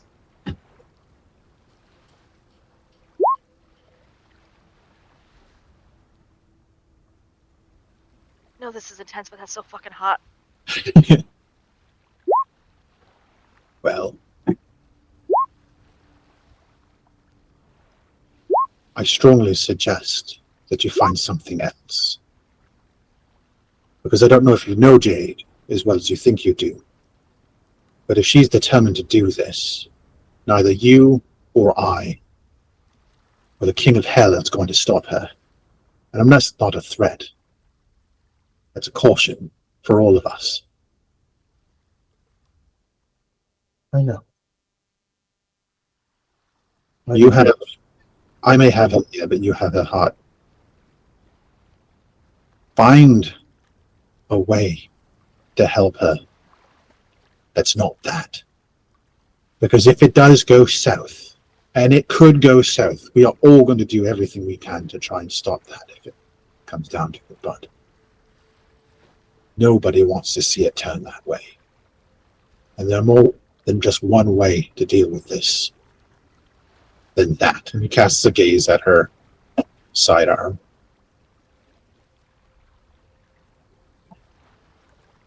Yeah. It just really, really hurts. She doesn't trust me to make that happen. But she trusts you. His expression softens like, Naruto, it's not that she doesn't trust you. She's stepping into a world that you're not a part of. And you just said that you've gone out of your way to stay as far away from crossing that line as possible. And that's commendable and responsible and good. She came to me because I know what this world is. Just as she would come to you if she decided to learn to shoot something, or build a robot, or stay up all night drinking coffee. It's not about trust, Naruto. It's about using your resources. And I am absolutely sure that when she comes to you later on to have this discussion, that it's not going to be about trusting anyone over you, trusting you over anyone else. It's about hedging her bets in the best possible place. She still needs you to protect her with that bullet. Just don't let that protection be that bullet directed at her. There are other ways.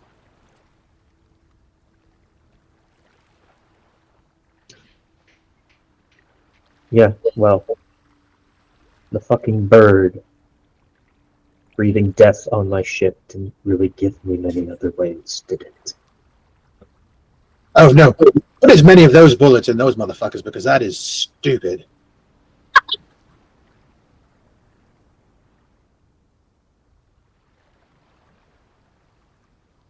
But it's as I've said, and as Jade is now saying, is that we need to find a way to protect ourselves from that. That bird, those people, understanding this is the way to do it. I'm just as nervous as everyone else is about Jade taking up this mantle. Don't think that I'm playing loose and free with our friend. Really not. Just trying to give her the tools to succeed.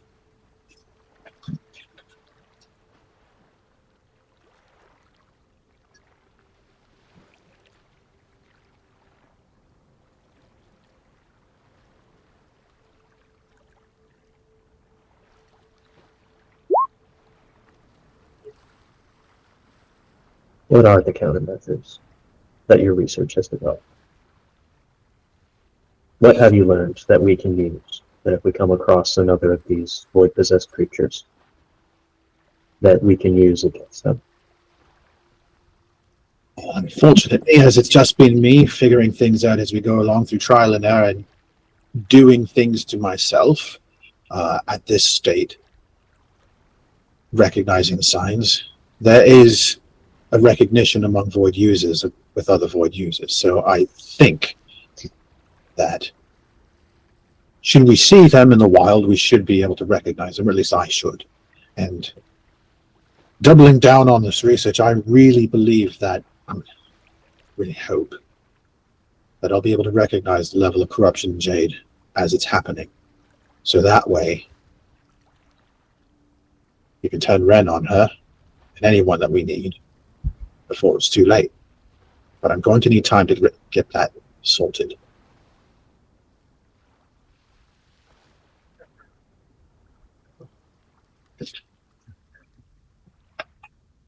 Early warning system detection. Detection. That is your first task. He nods. Meanwhile, I am going to scrap my current project.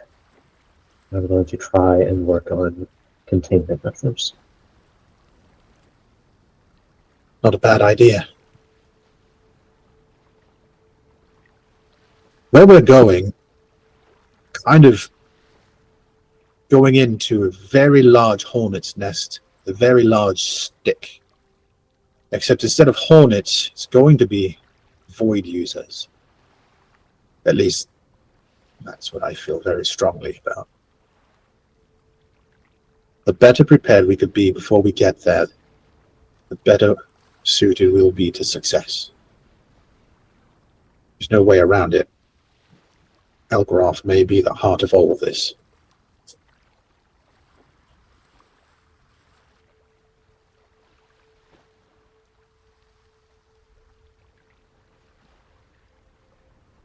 I'm going to need to take a few selections from the notes.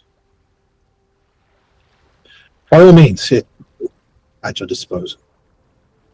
I will let you know that because you understand the nature of learning. Before Ren cleansed the corruption, a very strong desire to get to Elgroth. Like, we had to get there. Nothing should stand in our way. That should be our first warning sign. That what we're going into is going to be rife with void.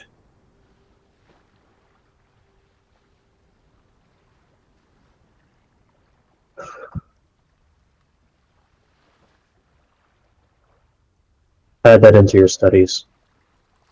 Void connection linking to the Whisper or other connection to an overall will. We can use that to overhear their transmissions, understand where they are moving energy or resources.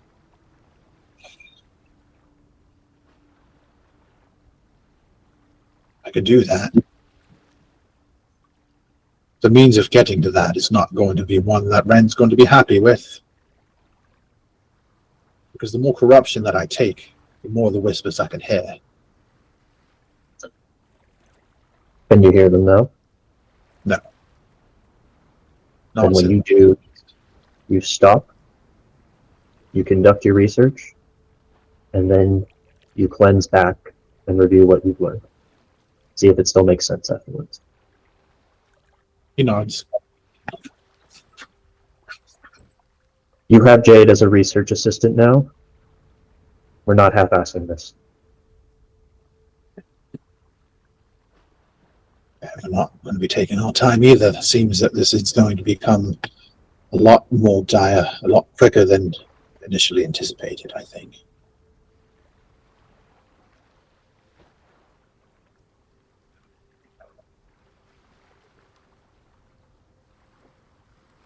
I'll make sure you know when we do our exercises. You should be present for it. Should I?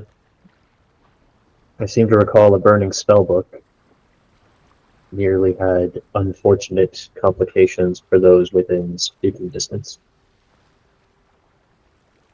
Well, I guess we shouldn't be banning any spell books then, should we? It's up to you, but I feel like you have a vested interest in her safety that supersedes our own. You should at least know what she's doing. I care about everyone's safety. Even you. He nods and shrugs. All right. Well, I'll let you know whether you choose to be present or not. Is up to you. Thank you.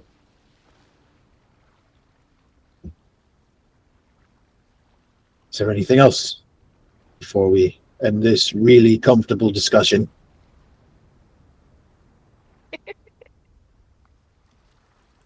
That'll do for now. You know you have this vein thing in your forehead when you get really serious and threatening. She walks away. Cool, my turn to make it uncomfortable. Oh crap. Sorry, I don't mean to keep dragging this out, but there's You've a got reason. 5 more minutes post- of uncomfortableness to go through. Just a Don't couple worry, I'm minutes. coming up next. Let's go. Yeah, let's do it. This is gonna be a roleplay episode, Joe. I'm so sorry. I Okay. started the thing.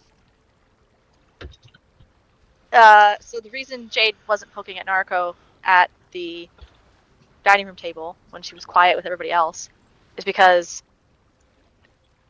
she knew that Narco would be the only one who could talk her out of it. And she didn't want Narco to be mad at her in front of everyone. So, when everybody leaves for breakfast, Jade goes to Narco's room to wait for her to show up. So she's there in your room, Narco, when you come back downstairs.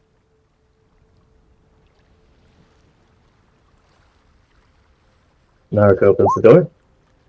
Sees Jade there. Nods and says, Jade. He walks over. How mad at me are you right now?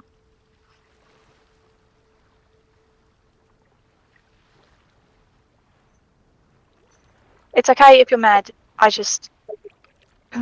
didn't want you to be mad in front of everyone, and then you make a scene.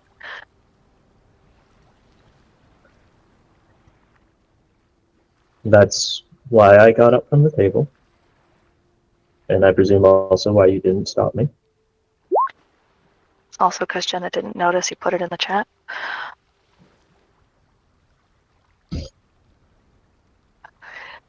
Yes, I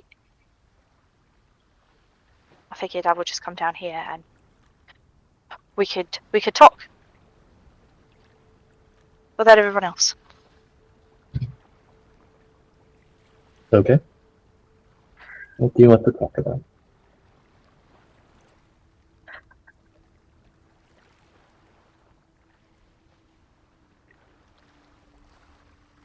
You're upset. I am. Is there anything I can do to make you less upset?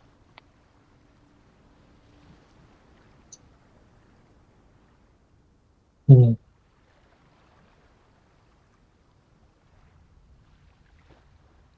Professor came to me because he wanted me to be someone who could definitively halt him if things went awry and he was ever becoming a danger and perhaps didn't realize it. And now I do have a means I can use to stop him that is safe. I don't have that for you.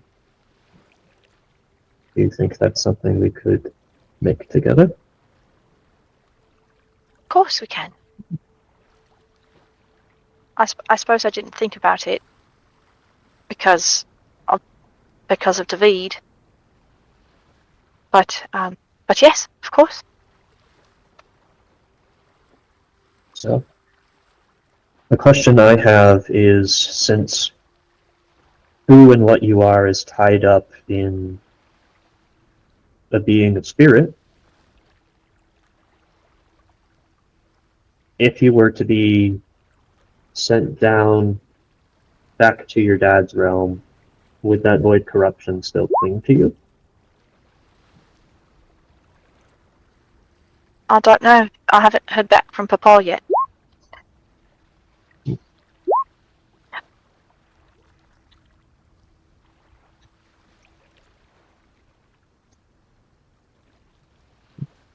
It might not, because the things that are in Papa's domain are the way that he wishes them to be. Mhm. And souls are his to do with as he wishes. As we know from Ren, that divine magic can sort of expel void from a soul. If your father can do the same, that would certainly help matters. What would be complicated would be that you couldn't return there because the void was on you, and it instead pulled you somewhere else. Okay, that's more things to be terrified of that I did not think about. I'm hoping it doesn't get to that point. Did the professor not mention any of that? I thought he was our expert. It didn't really come up because I kind of went to his room last night and I asked him if he really thought that we were going to get swept up by the void if we didn't try better to guard against it, and he was very honest and he said yes. And I just don't think he's going to be the only one who can. He can't be the only one who's doing this and trying to understand it. And I don't. Ren can't, because they are the only ones who can help remove the void.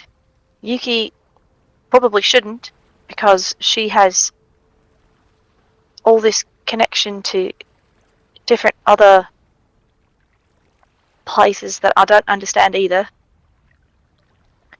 Reverie is actively being hunted by the people that we are trying to defeat. I don't want to give them any other reason to find her. And you have... You're the smartest person in this entire... that I have ever met. And I think if there is anything that went wrong, you'd probably be the only one who'd be able to help figure it out. And that leaves me to try and help where I can. That's not just stacking papers and putting together notes. And maybe I can't do anything, but I can at least try this. I don't want anything bad to happen. I don't want to become like Rockamira.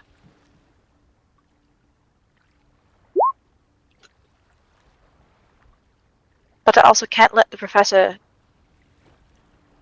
do everything on his own when it comes to the void. And he's not. He's the only one who's trying it. He's the only one who's trying to reach through the magic to figure out ways to stop it. He's the one who's trying his way.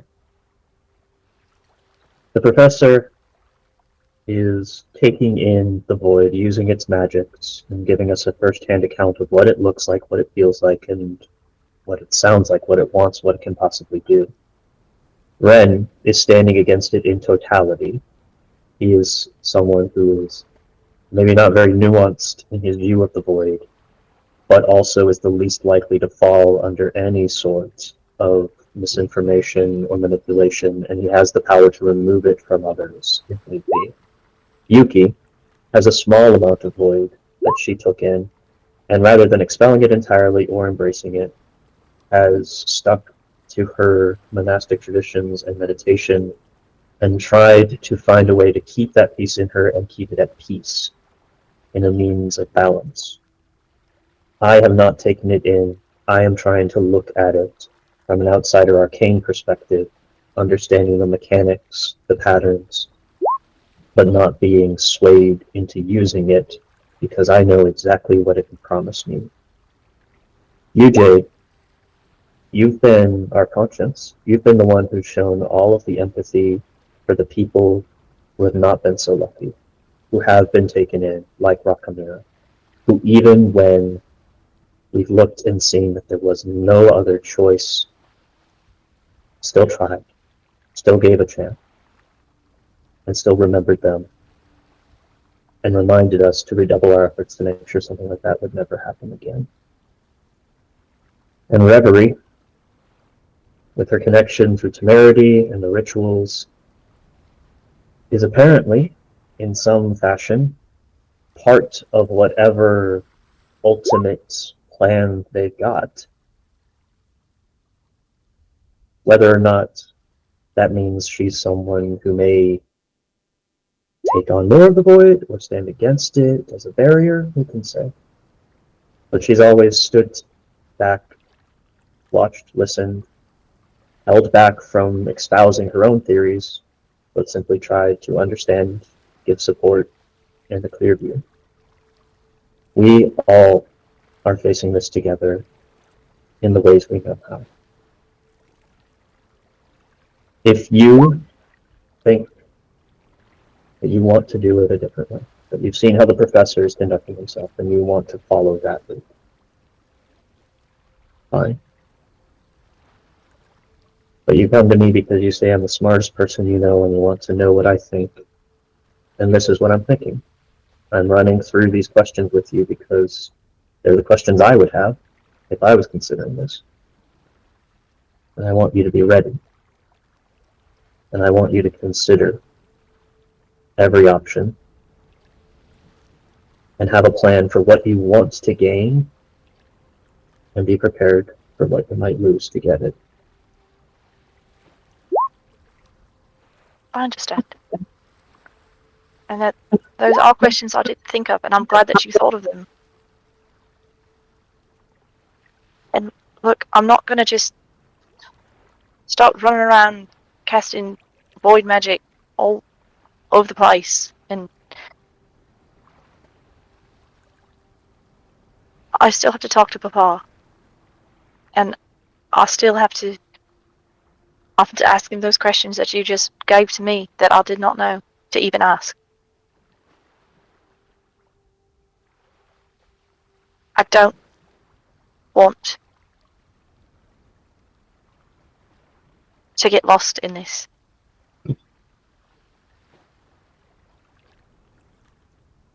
But I also can't see the professor do it by himself this way. If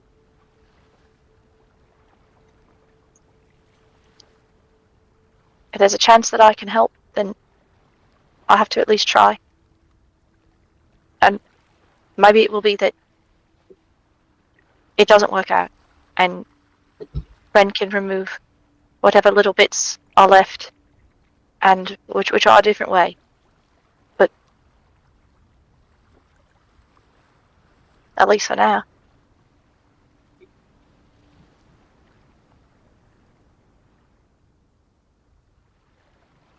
Let's do something My mother taught me whenever you're considering a risky venture. Okay. We are going to set a clear profit and an unacceptable cost. The profit is what you seek to gain. You're saying that you want to become more inured with the void so that you can understand it better and combat it? Is that right? Yes. What do you want to be able to do to stop it? Do you want to be able to remove void from something, or to control void things and make them follow your direction? What do you want to actually do with that knowledge or with that power? Something tangible, something that we can look and say that was a success, or that is the goal we are working towards. Control it, I suppose. I'm sorry? Maybe control it, I suppose. Instead of take it away from people who are trying to use it against us. Okay. Because as much as I would love to be able to remove it from people, I do not think that that is in my capabilities. So It's not something I can do now without the void. I don't think taking on the void is going to allow me to do it. But I might be able to stop another crow from breathing whatever magic down on us. okay. That could take different forms. That could be gaining such a powerful reservoir and control over void within yourself that you can overwhelm it in others. That could be disjunction, understanding the weak points in how void sticks to things and prying it off so that they are unbound at a critical moment. Obviously, one of those sounds a little bit safer to me than the other. But either way, the professor will probably know which one is more likely, and that is the goal we are working towards. The cost. The cost is when we say this is too much for what we stand to gain. The professor showed us side effects. You could start to see your own magic start to fail you. You could experience physical sensations like the tics he was showing after the last fight. Far enough along, your thoughts might stop being your own. Where is your line? I mean, my line is when my thoughts stop being my own. Okay. Magic is not something I've always had.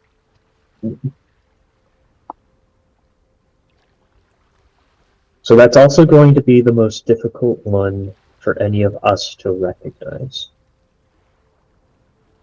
So if we pull you back before that point, you're okay with that? Yes, of course I am. I trust everyone here. If Ren decides that they need to use their magic on me before I even ask for it, I trust Ren. I trust you. I would not do this if I was not with you.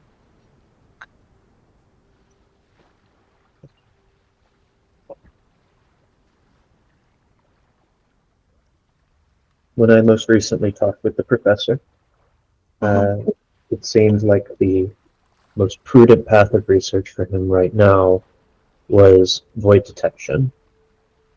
Being able to sense when other void creatures or users are nearby, and at an advanced level, maybe even tap in to the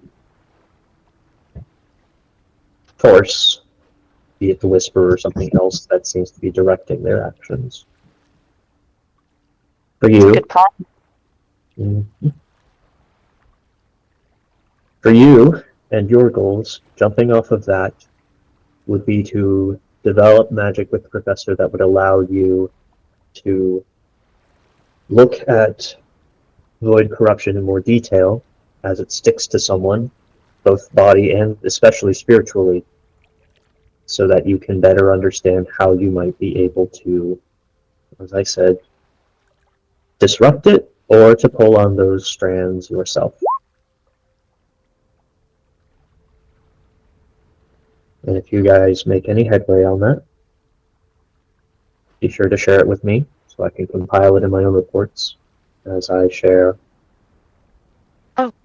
my innovations with you. Of course.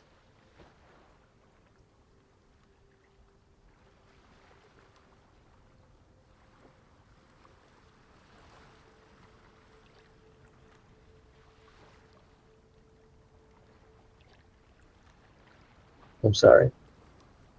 What? Narco, you don't have anything to be sorry for.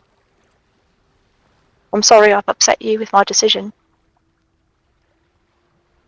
But I'm not upset that I'm making the decision.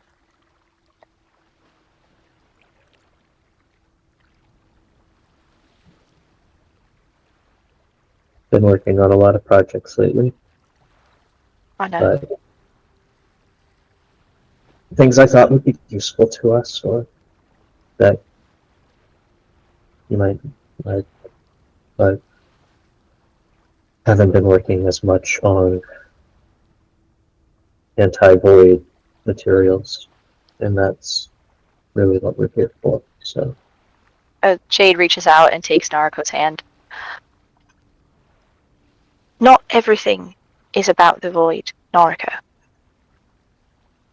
Everything you've created is wonderful and helpful and gets us to the next place that we need to be. I can't make the things you can make. Yuki can't make the things you can make. Do you know how many times this, and she reaches up and touches the butterfly, has saved not only me, but other people when we've had someone come after us? 4 times. Of course you know how many. It's We important data. would be worse off if you didn't make these sorts of things.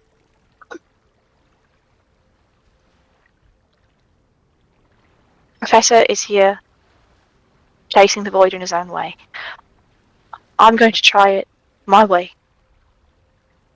I'm going to learn it from him, but I'm not going to do the exact same things he's doing, just like you said.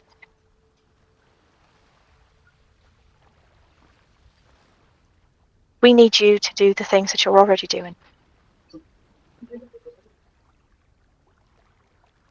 Containment will be great if that's what you want to pivot towards. But I'm sure whatever you were working on, whatever you were going to work on before this morning, will be just as great, if not more important than that.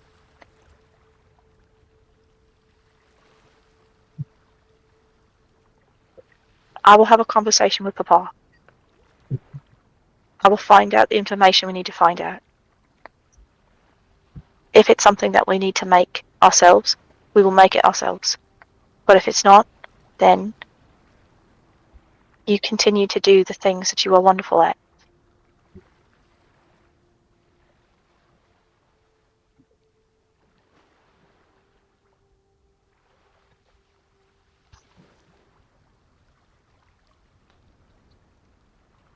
Jade, you remember how the pirates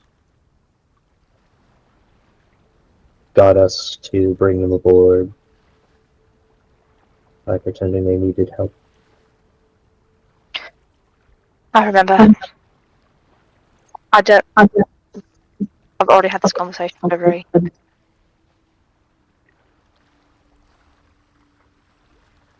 And do you And remember? I shouldn't be able to lie like that.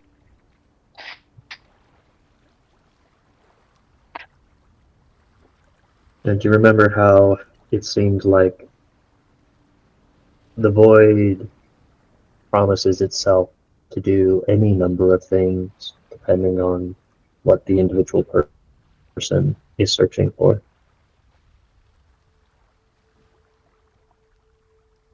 That's what it seems, yes.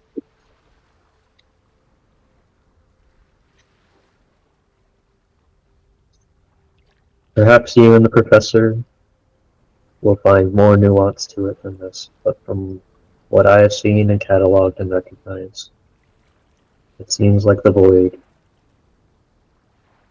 takes hold and replaces the usual magic of someone with itself. It creates compulsions to seek out more void and to use it more often. And it can use any number of feelings or wants or desires to make that happen. And a desire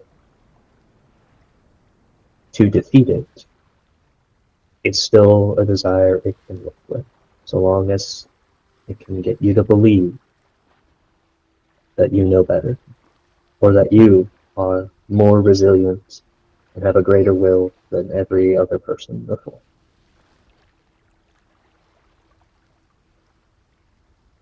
I'm not going to say that you're not the person who can prove that wrong, but it is something I really, really need you to keep in your mind as you pursue this. I will. I promise I will.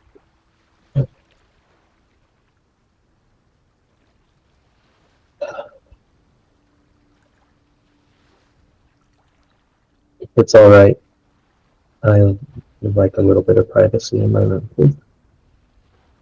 Of course. Should just give your hand a squeeze.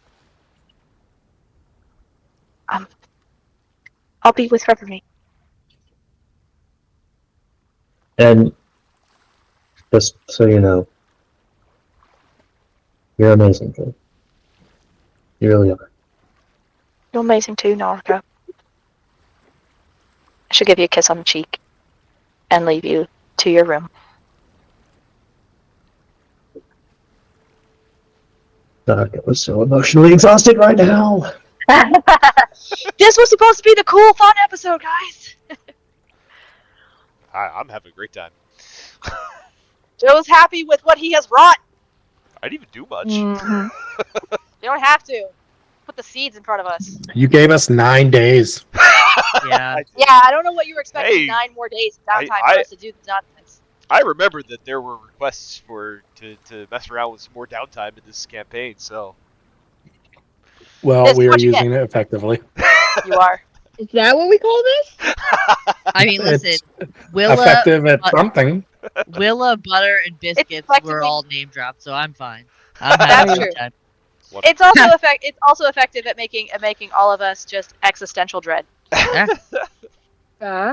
What could possibly go wrong? Jade's gonna go Red's find got Reverie and something to hang say. out. So okay. I'm gonna throw it to whoever else wants the scene now. Okay. Oh, it's me. It's me. Yeah, Good. Hey, Good. I was gonna Mother say, of Red. I was gonna say, I remember Good. Red really wanted a piece of somebody, so Red, Do it. what's up? Not Then Yuki, he not starts Yuki. off by storming off, and he's just stomping on the deck, back and forth. You can hear him muttering to himself, 9 days. We had 9 days at sea. 9 days moving paper around pointlessly. And now, as land is in sight, she wants to play with void magic. Wonderful. This is superb. I could have been doing something other than mindlessly shuffling papers about and babysitting the professor if I knew someone else was going to engage in such idiocy. Then just gets madder and madder, stomping around. Eventually he stops and he turns swiftly back towards the galley. Goes in there, he sees his 2 teammates, and he says very firmly, I need to speak with you alone. Who does he want to talk to? He's Professor? looking at Yuki. God damn it! Oh. God damn it! Ruh-roh. Shit! Fuck! I think Yuki's gonna react like I am. Her eyes are gonna go big and she's gonna go, okay. Did she pop up? Did she pop up? Her tail's definitely fluffier. Yeah. May we She's please go she's to your not quarters? she's not full poof, but she is definitely like, what the fuck, Fluffy. Would you like to go to my room, or do you want to talk here, Ren? I would like to go to your quarters. I require your assistance with something quickly. All right, let's go then. And Yuki will zip off to her room, and she'll hold the door open for Ren and close it. Ren will And give a slight stink eye to the professor, but he knows this isn't the professor's idea because he's not that dumb. Oh boy. what is happening, Ren? What can I help you with? I require the best tea concoction you can develop to help me achieve a higher state of mind. I need to talk to Thanatos. I need to do so quickly. I do not have the temple available to me at this time. We are in a time crunch. I need every bet on my side, and you also have a calming presence.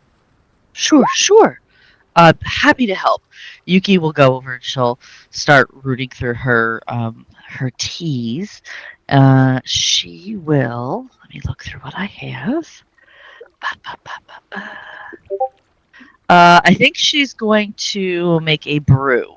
She is going to use obviously catnip because calm the fuck down. Little chamomile also calm the fuck down.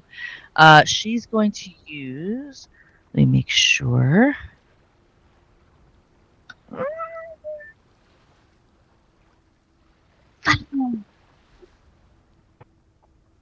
Yeah, I don't want to do that because it's slightly addictive. Thanks for the consideration.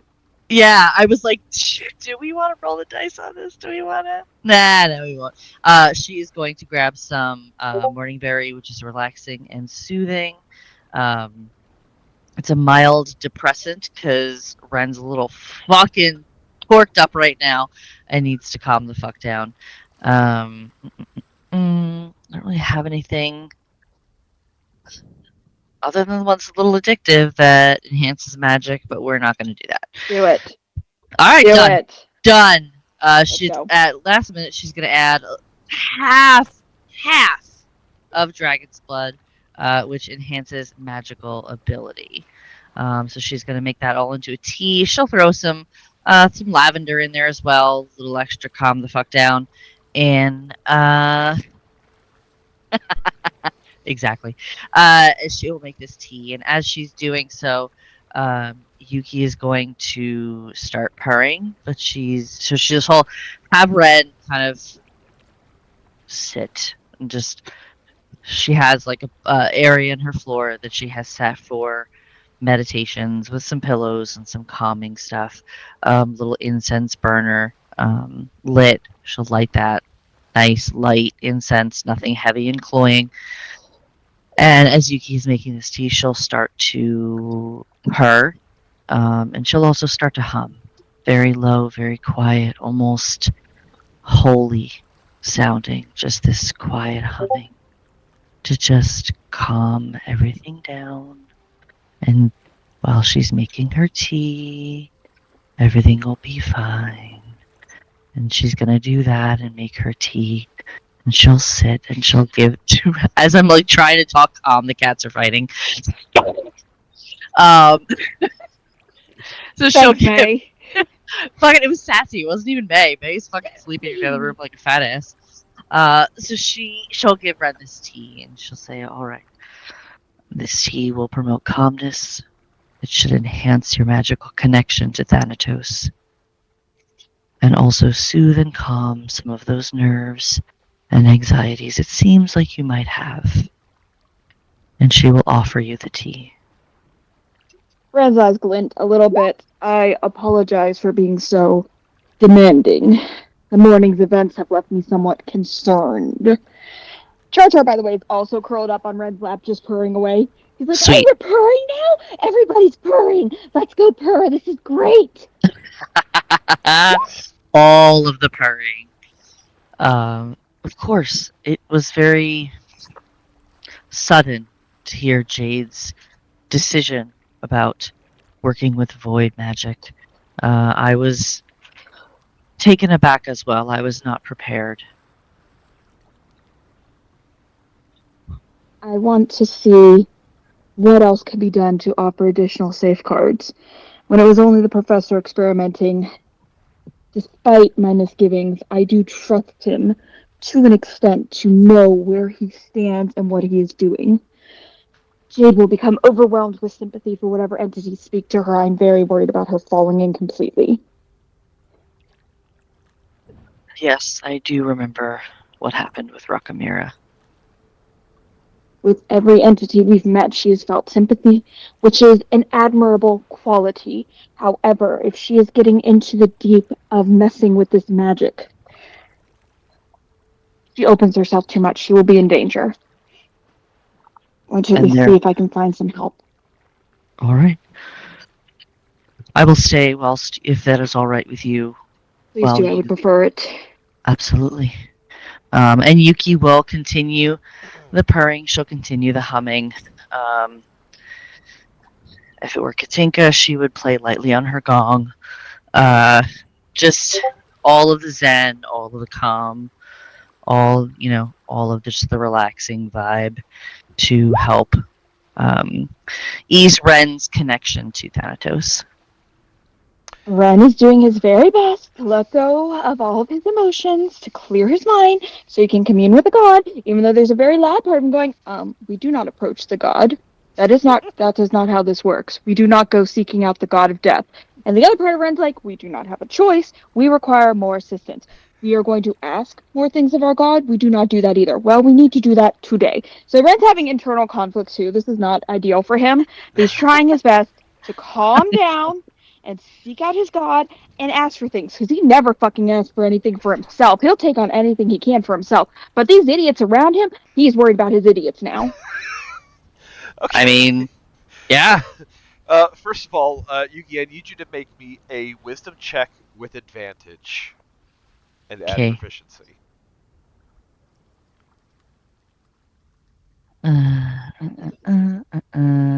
Wisdom. Oh, got it. Wisdom Never mind. check. I got it. Yeah. Got it. Boop. Oh. Yes, that would be. Yes, that'd be a 23. And then proficiency is +3. Yeah. So adding that, you get a 23. All right. Yeah. The tea is quite effective. You've gotten very good at making some pretty potent brews. Ren, you drink this tea and you kind of go into a meditative state as you attempt to reach out to Thanatos. Why don't you give me a religion check with advantage? I can't wait because those are not my strong suits. Okay, come on, baby. Roll well. That's a 9. Please roll better than that. Come on, baby. That's a 10. You got a sense of humor dice. Great. That's a 10. That's a 10. Let me see if I have any inspiration. I want to do better on that. I have inspiration. All right. We're going to try one more time. We're getting a different die. No, you're grounded. Go away. Smart. Oh. Hope this one does better. Come on. That's a 9 again. God damn it. Go ahead and do Different dice Apparently and the dice everything. want to tell a story tonight. go ahead and do the reroll with advantage too. Okay, thank you, DM. You're very kind. Come on, buddy. Oh, that one's a 15. Yay! There we go. Nice. 15, you go into a meditative state. You let the tea kind of do its thing, and you kind of fill your lungs. Well, yeah, I guess redhead's lungs with the incense burning in Yuki's room. And once again, you were in kind of like a dark, kind of starry atmosphere around you. It feels like you're walking on solid ground, but it looks like you're walking on nothing, just kind of traversing the cosmos. And in front of you, you again see a mirror image of yourself with the image of Thanatos behind him. Your double approaches you, Ren, and says, "We are upset." Please forgive me for intruding. I must come ask for assistance. What is it you seek? Another friend of mine wishes to experiment with the void magic as a means of understanding it, to understand how to use it without just brutally beating it back. I am worried for her well-being. I am greatly appreciative of the gifts that I have been granted in order to remove the corruption. But I come here imploring, is there anything else that I might learn to do, even though it may take study and efforts on my part, to help be more vigilant when watching for the effects of the void and its corruption?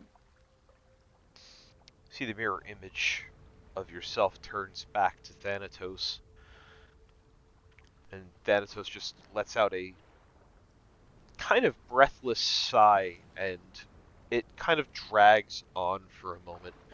It almost like a different sort of means of communication. Your uh, mirror image turns back to you, Ren, and says to you, you wish to do more than just remove corruption. Is that your goal? Is there something I can do to foretell it sooner, to be able to seek it out, to sense it? Your mirror image nods a bit and kind of looks to your scythe, and you again kind of feel that bit of uh, reverberation kind of on your back, and your mirror image looks to you and says, if your goal is detection and trying to prevent the the hold of the arcane corruption, you have the only tool that we are able to bestow at this time as far as removing it, but you can give your friends warning if you concentrate hard enough. You will be able to sense it as it is happening, and perhaps with more practice, you may even be able to foretell it. This is strange magic. It is new and uncharted territory, so it is far from perfect, but perhaps there is some value in researching more and learning what you can at an arm's distance. Ren bows reverently. Thank you. Thank you for this boon and for this tool that I may better help my friends and protect the world from this scourge. I will practice diligently and master my abilities. This I promise. Your mirror image nods and says, then so be it. Is there anything else? Ren shakes his head. Only that I will continue to do my duty as best as I can until I must rejoin my master on this realm. You kind of see Thanatos again, kind of give you a nod, taps his scythe against the non-existent ground, but you kind of hear it rap against almost uh, like a wood or stone floor, and there is a bright flash of light, and you find yourself back in Yuki's quarters. Ren gives just like a little jolt as he seems to be shunted back into his body. The gods are kind today. He'll reach Renner, back and pull forth his sight. are you well? Yes, yes, I believe I am. Uh, Joe, if Ren wanted to try to reach out his senses through his sight, try to get any beat on corruption, what type of check am I making? We're gonna do Arcana, baby. Let's go. Okay. Hey, Dice, you want to be nice to me right now? It'd be really cool. Oh, it's a fucking 9 again. This is the third damn dice I pulled out! You Oh, it's a 9 plus 3 at least. okay? So 12 out of 12, you Well, you you can feel the edges of this arcane corruption kind of around Yuki. It is not very strong. Hard to tell what that actually means. It means that there is some kind of presence around Yuki, but um, it does not seem enough to cause cause anything detrimental as far as you can tell. Ren will nod quietly to himself, very pleased with the outcome, and he will mention to Yuki, it is like developing a new muscle, this ability. I will need practice, but it is at least something in addition. What new ability? What did Thanatos do for you? I've been granted the ability to reach out to seek out where the void is, sense its power levels. It's not infallible by any means. I'm still weak with it, but it is something, and something will be quite sufficient for now. Your void still is dormant within you. Should you ever wish to remove it, you know you need only ask me. She'll smile and she says, "That is quite a boon."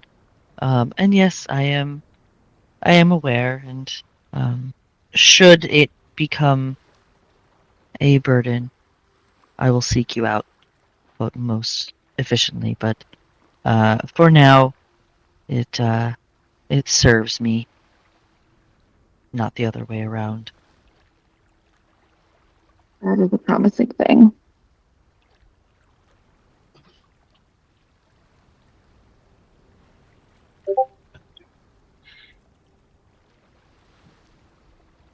Do you feel well? Does this new ability, this new muscle, as it were, does it help calm you about the circumstances that we have found ourselves in? The tea helped calm me, and I am grateful for your intervention there. But no, the circumstances themselves still frustrate me greatly, but there's not a thing in this world that I can do about it. Jade is entirely into herself to make up her own mind. It would be nothing but rude and dismissive for me to suggest otherwise, merely because I disagree with her choices. Yuki will pause for a minute, wince a little bit, and say the unfortunate bit is it is her choice, and she, I believe, is doing it for a very honorable reason, but I am concerned for her safety. But I believe knowing is half of the fight, and we'll be able to keep her safe. She's her own worst enemy in this, but there's not much else I can do. When one is faced with decisions that when You one is started it. I did. I didn't even need to see the GIF. I just saw the name of it.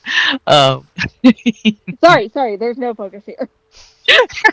It's balance. When we are what? It's balance. It is balance. Yeah, it's a G.I. Joe reference. I was already on that shit. Let's go! uh, with others, sometimes we are unable to control the choices they make. Therefore, we must control how we react to them. Knowing the truth does not make one satisfied nor happy with the truth. Being satisfied and happy is not the goal. Remaining safe should be. That's our exercise this day.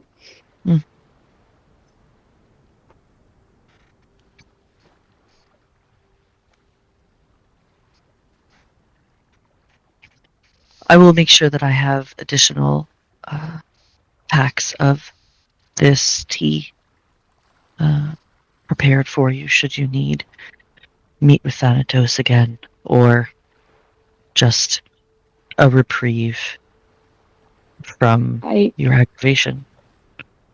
I appreciate your kindness, but I truly hope it will not be necessary. It is not in my nature to seek out my god as such. It is an imposition upon him, and he has many duties. But this was an emergency. One thing I have learned In this group of ours, we do tend to stumble upon emergencies. I will prepare the tea just in case, should you need it. I appreciate your foresight. I hope we will not need it. Now, would you like to try out that new muscle of yours and see what you can see? I suppose we can practice now. Ren will happily chill out with Yuki for a while, practicing using his scythe in order to detect different things, seeing if he can even reach out to benign objects and see if there's any level of corruption on them. We're gonna check Char Char. If Char Char's corrupt, we're gonna have a big old problem. Yeah, turning your attentions toward Char Char. Yeah, give me an Arcana check. Oh, okay, Oh, cool. fuck. Let's go. Yeah. Okay, that is a 16 plus 3. That gets me 19. Char Char's clean. Excellent, Char Char. Very good. You will not go playing with void magic, will you? No, you will not, for you are a very well-behaved cat. Very good. Dave, on the other hand, no, I'm kidding. We are practicing with the people in this room. This is a practice session. Finally, Ren gets his own training montage with Sifu Yuki. Everybody loves a montage. Yeah. Yeah! um. Cool. So, got about 2 or 3 days at this point until you reach land. I know that there are some projects that are going on in the background, which we will get to. Um, does anyone have anything else that they would like to wrap up before approaching the new continent, other than what I may have discussed in private channels already? I'm good. I'm good. I'm good. And whatever small amount of free time the professor has, he'll spend it trying to learn how to cook things because apparently that's the closest thing to therapy that he can muster on the ship. Oh man, we need a therapist. Where do we get one of those at? Oh shit, can we import pebbles? Where's pebbles at? She's in this world. Shit, we It's need I pebbles. I was gonna suggest Brother Edward personally, but anything is possible. So, um, there are things that I know that we still have to resolve. I will. I would like to put that on hold for just a moment because I am so excited that I would like to put you guys onto the new Yay! map. I just want to see what is the Yay! Got map. to 2 Let's hours ago go. before I derailed us. I'm sorry. We Not were actually. so close. I am sorry. I blame the professor. So do I, but for totally different things. Dude, you shouldn't have had such a good roleplay moment that you made Jade change her entire perspective on things. Oh fuck. What's your fault? I don't know. It was your fault. So the sun rises on the final day of sailing. It is a clear blue sky, a cool breeze coming off the water. The sun is in full glory and nice and warm as you kind of walk about on the deck, and you kind of hear the rumblings of the crew of the Corvus, speaking of how land has been spotted. And let's go to Averil. Woo. New map. New Yeah! map. Map, Got, map, map. got your little cart down here. Let the Floating graffiti wagon. begin. So, you've got your approach kind of set. Now, there are a couple of ways that you can reach Elgroff, and I'll leave it up to you, whichever one you decide to do. So you can kind of take a route up this way and pass the harbor, which you were told that the cave is probably somewhere like in this area here. But the harbor itself seems to be hard to navigate because it is kind of shallow and pretty craggy. Um, not ideal for the Corvus to sail through. So you could continue up around this way, up around the mountains, and there's some alternate landing points kind of along this coast here. Oh Jesus! Map graffiti. It uh, wasn't me I this love time. it. Oh, we made a map. Oh, okay, that's our path. Why is this the same path that Yzma and Krunk took in the Empress and Groove? Somehow we made it. alternate path to Got Elgroth lost that at you the compass. alternate That's not route. Elgroth. Sorry. I mean, alternate path you can take. There is a series of bridges that you can go under. Again, this is assuming that Elgroth is still your destination. You can kind of come along this way. There are bridges that you can sail underneath. That are tolls, so you would have to pay some tolls to go through them if you wanted to. But again, that would kind of get you a little bit more of a direct path to, this side of the coast here to make your approach. So, up to you if you want to take one way or the other, or if you want to go to somewhere completely different. The safer way under the bridges is probably potentially the more dangerous way because they'll see us coming and we'll be in perfect position on top of a bridge to jump onto the ship should we pass underneath. I thought we talked about maybe taking the Corvus as far as it could go, and then taking a little boat into the harbour, or go through the mountains. We did discuss that. Through the mountains, just because that direction is less likely to be watched and guarded.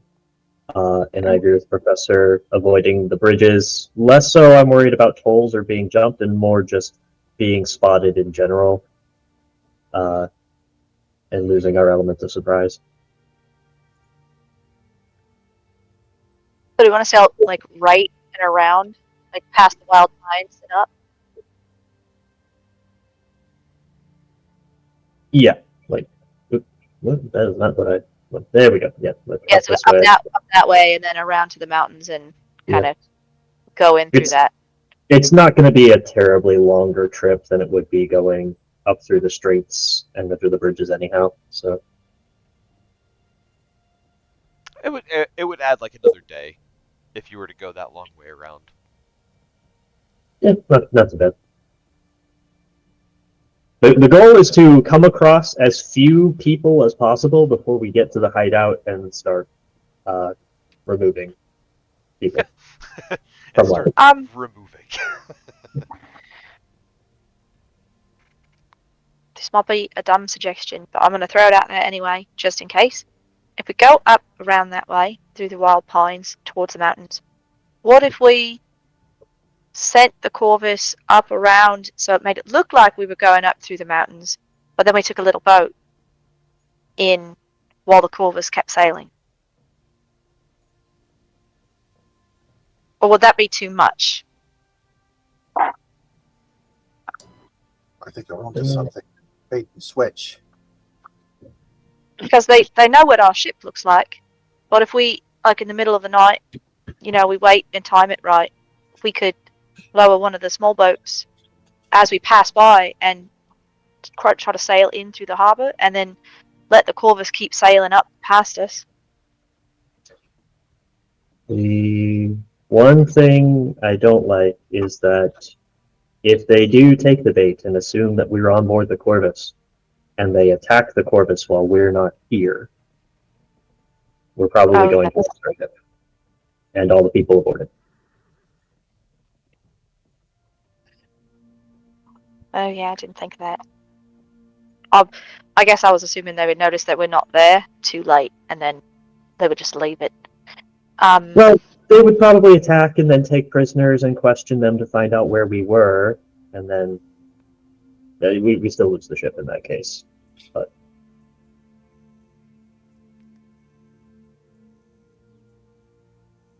that is a good point.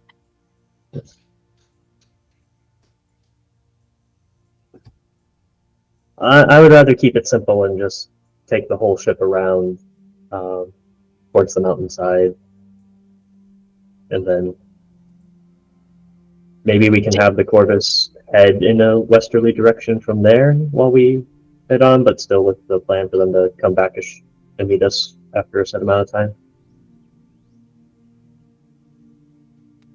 Well, that kind of does the same thing now, doesn't it? It just kind of leaves the ship unprotected, sails off without us. Should we maybe send the ship to Tremonto, but we take a different ship up to the harbour?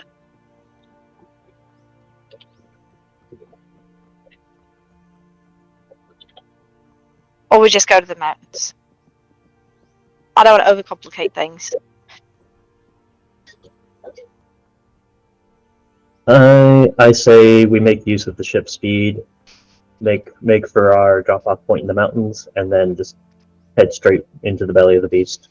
Do we know how long it's going to take us to go through there? Did we ever get that mapped out?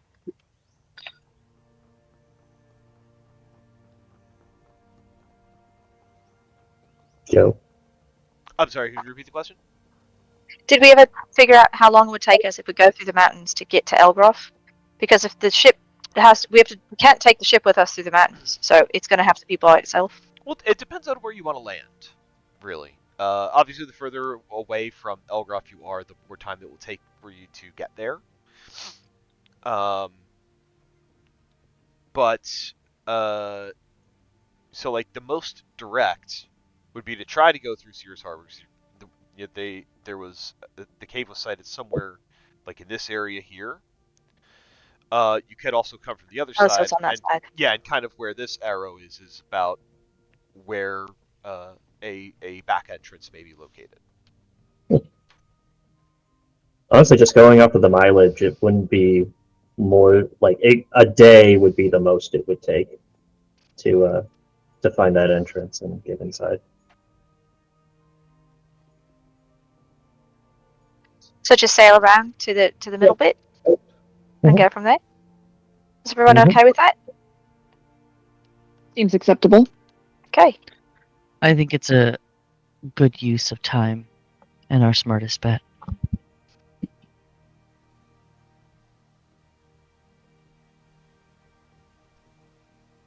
Okay. Ooh. We're doing it! We're going and taking the fight to the bad guys. Woo! The plan is set. God, this map is so pretty. With that, it is 11 o'clock. So this feels like a good point to pause for the evening. Yay! Woo! We got to it! Woo! Woo! New map. We did it! New map, new map. New map. Joe was so excited to get us here, and I just derailed everything so hard. A little bit. That's alright. I think I'm gonna leave. I'm gonna leave this map active. I think until next week. Yes. Yes. Sounds great. Yeah. So I will. Do it. I won't take us back to the splash page, but I will cut the music for now. Man, there was some heavy conversation. There was some drama today. I hope everyone is all right.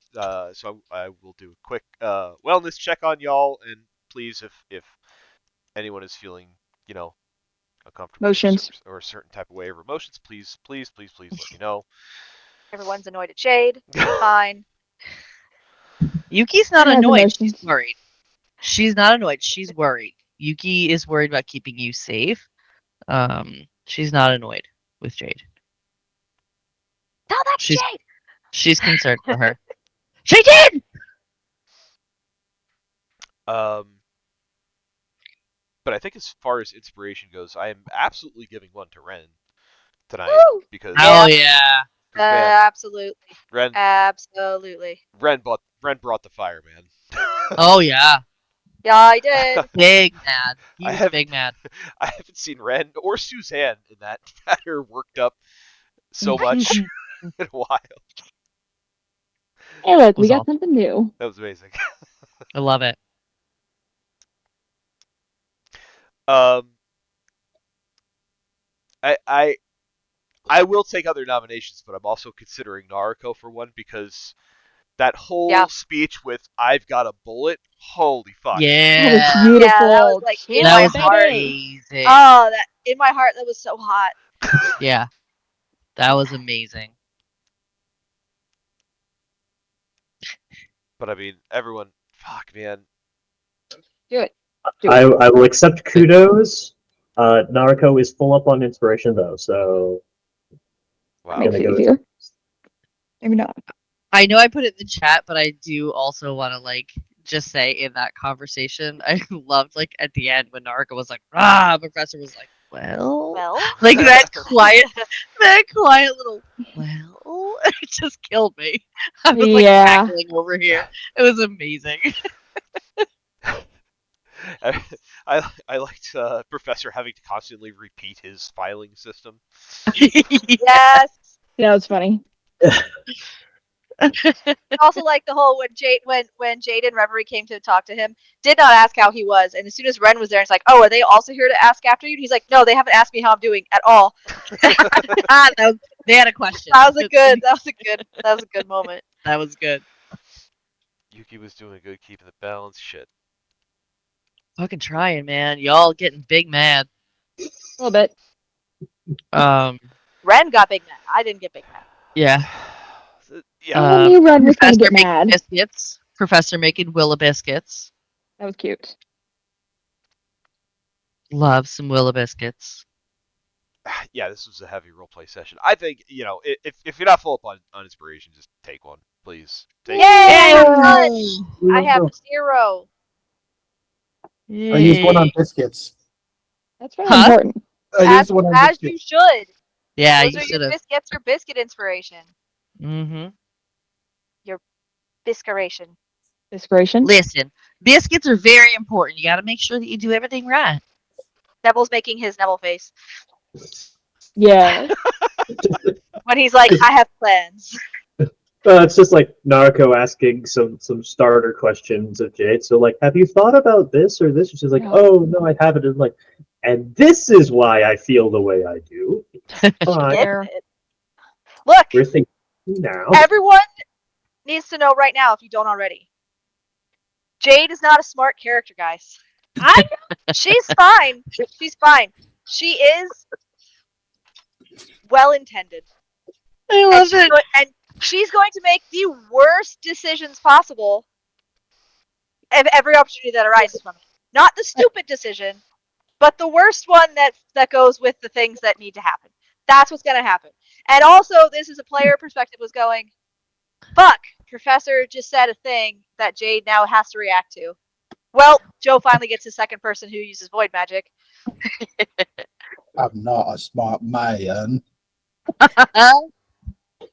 but I know what void is.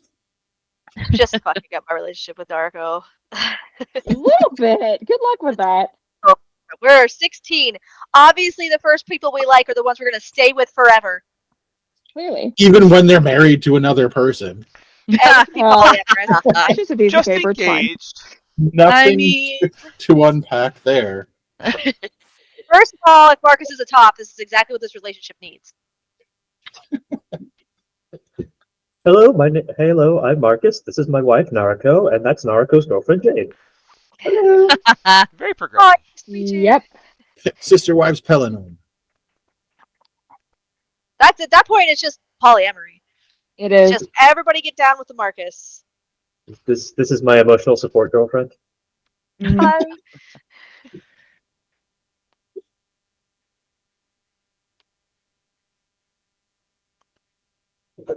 Yeah, I went to when we were when everyone was mentioning Rokumir again. I was like, when was that? And I looked back. That was It that was was session like a year ago. 24, literally a year ago. wow. Yeah. Look, here's how you know you made a good character. Because whether or not you know that in the background she was evil the whole time, presented to us, she was not. And she died, and we could have helped her, and we didn't. And that is traumatizing to my character specifically. Yes.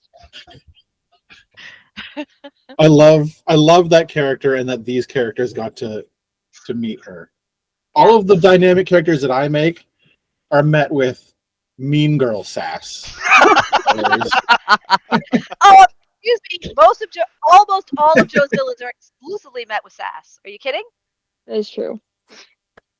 You don't have a Jade in Love your the campaign, mean girl sass. so only the mean girl sass could come your way. And the last campaign with Lorelai, every single person met with mean girl sass or death immediately from Lorelai. Immediately. I'll kick in that door, steal that crystal crab, destroy that other crab that showed up for an insurance scam, and then that was a shopkeep that didn't even need to do anything. Just minding his own business. Ah.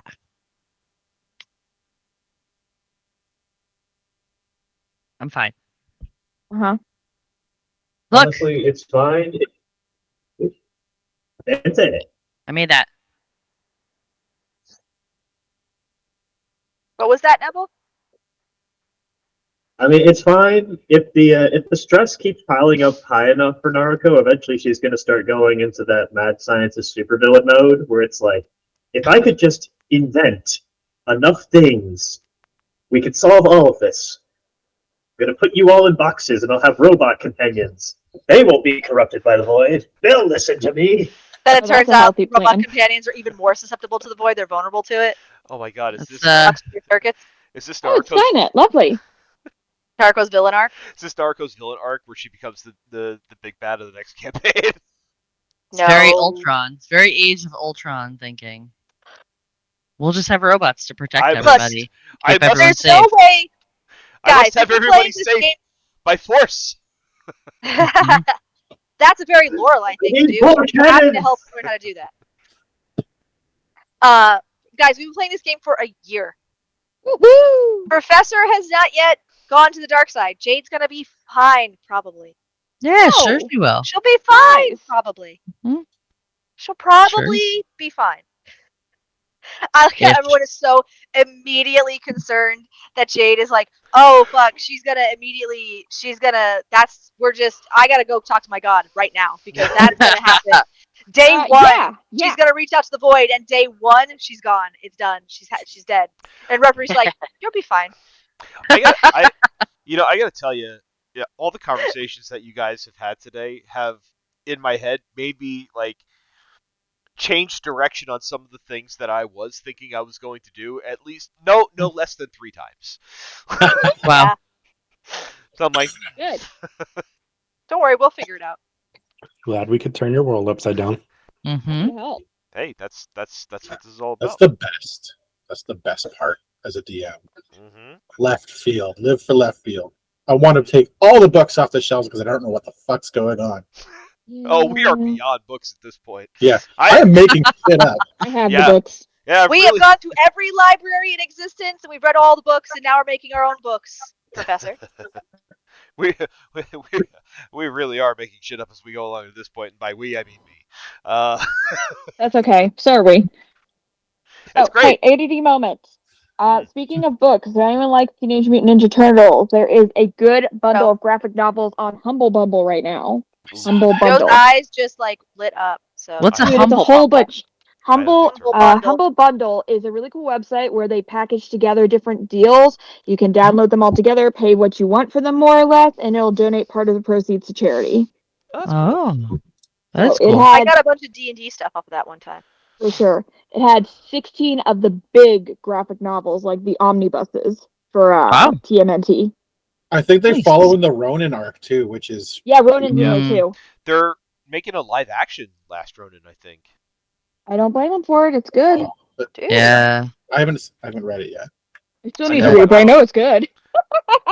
It is good. It is It's good. gonna hurt. Yeah, It's gonna hurt. yeah. I have the graphic novel for The Last Ronin, and I actually haven't read the last chapter of it yet. I know what happens, but I haven't actually read it, and man, it's such a good story. I get you.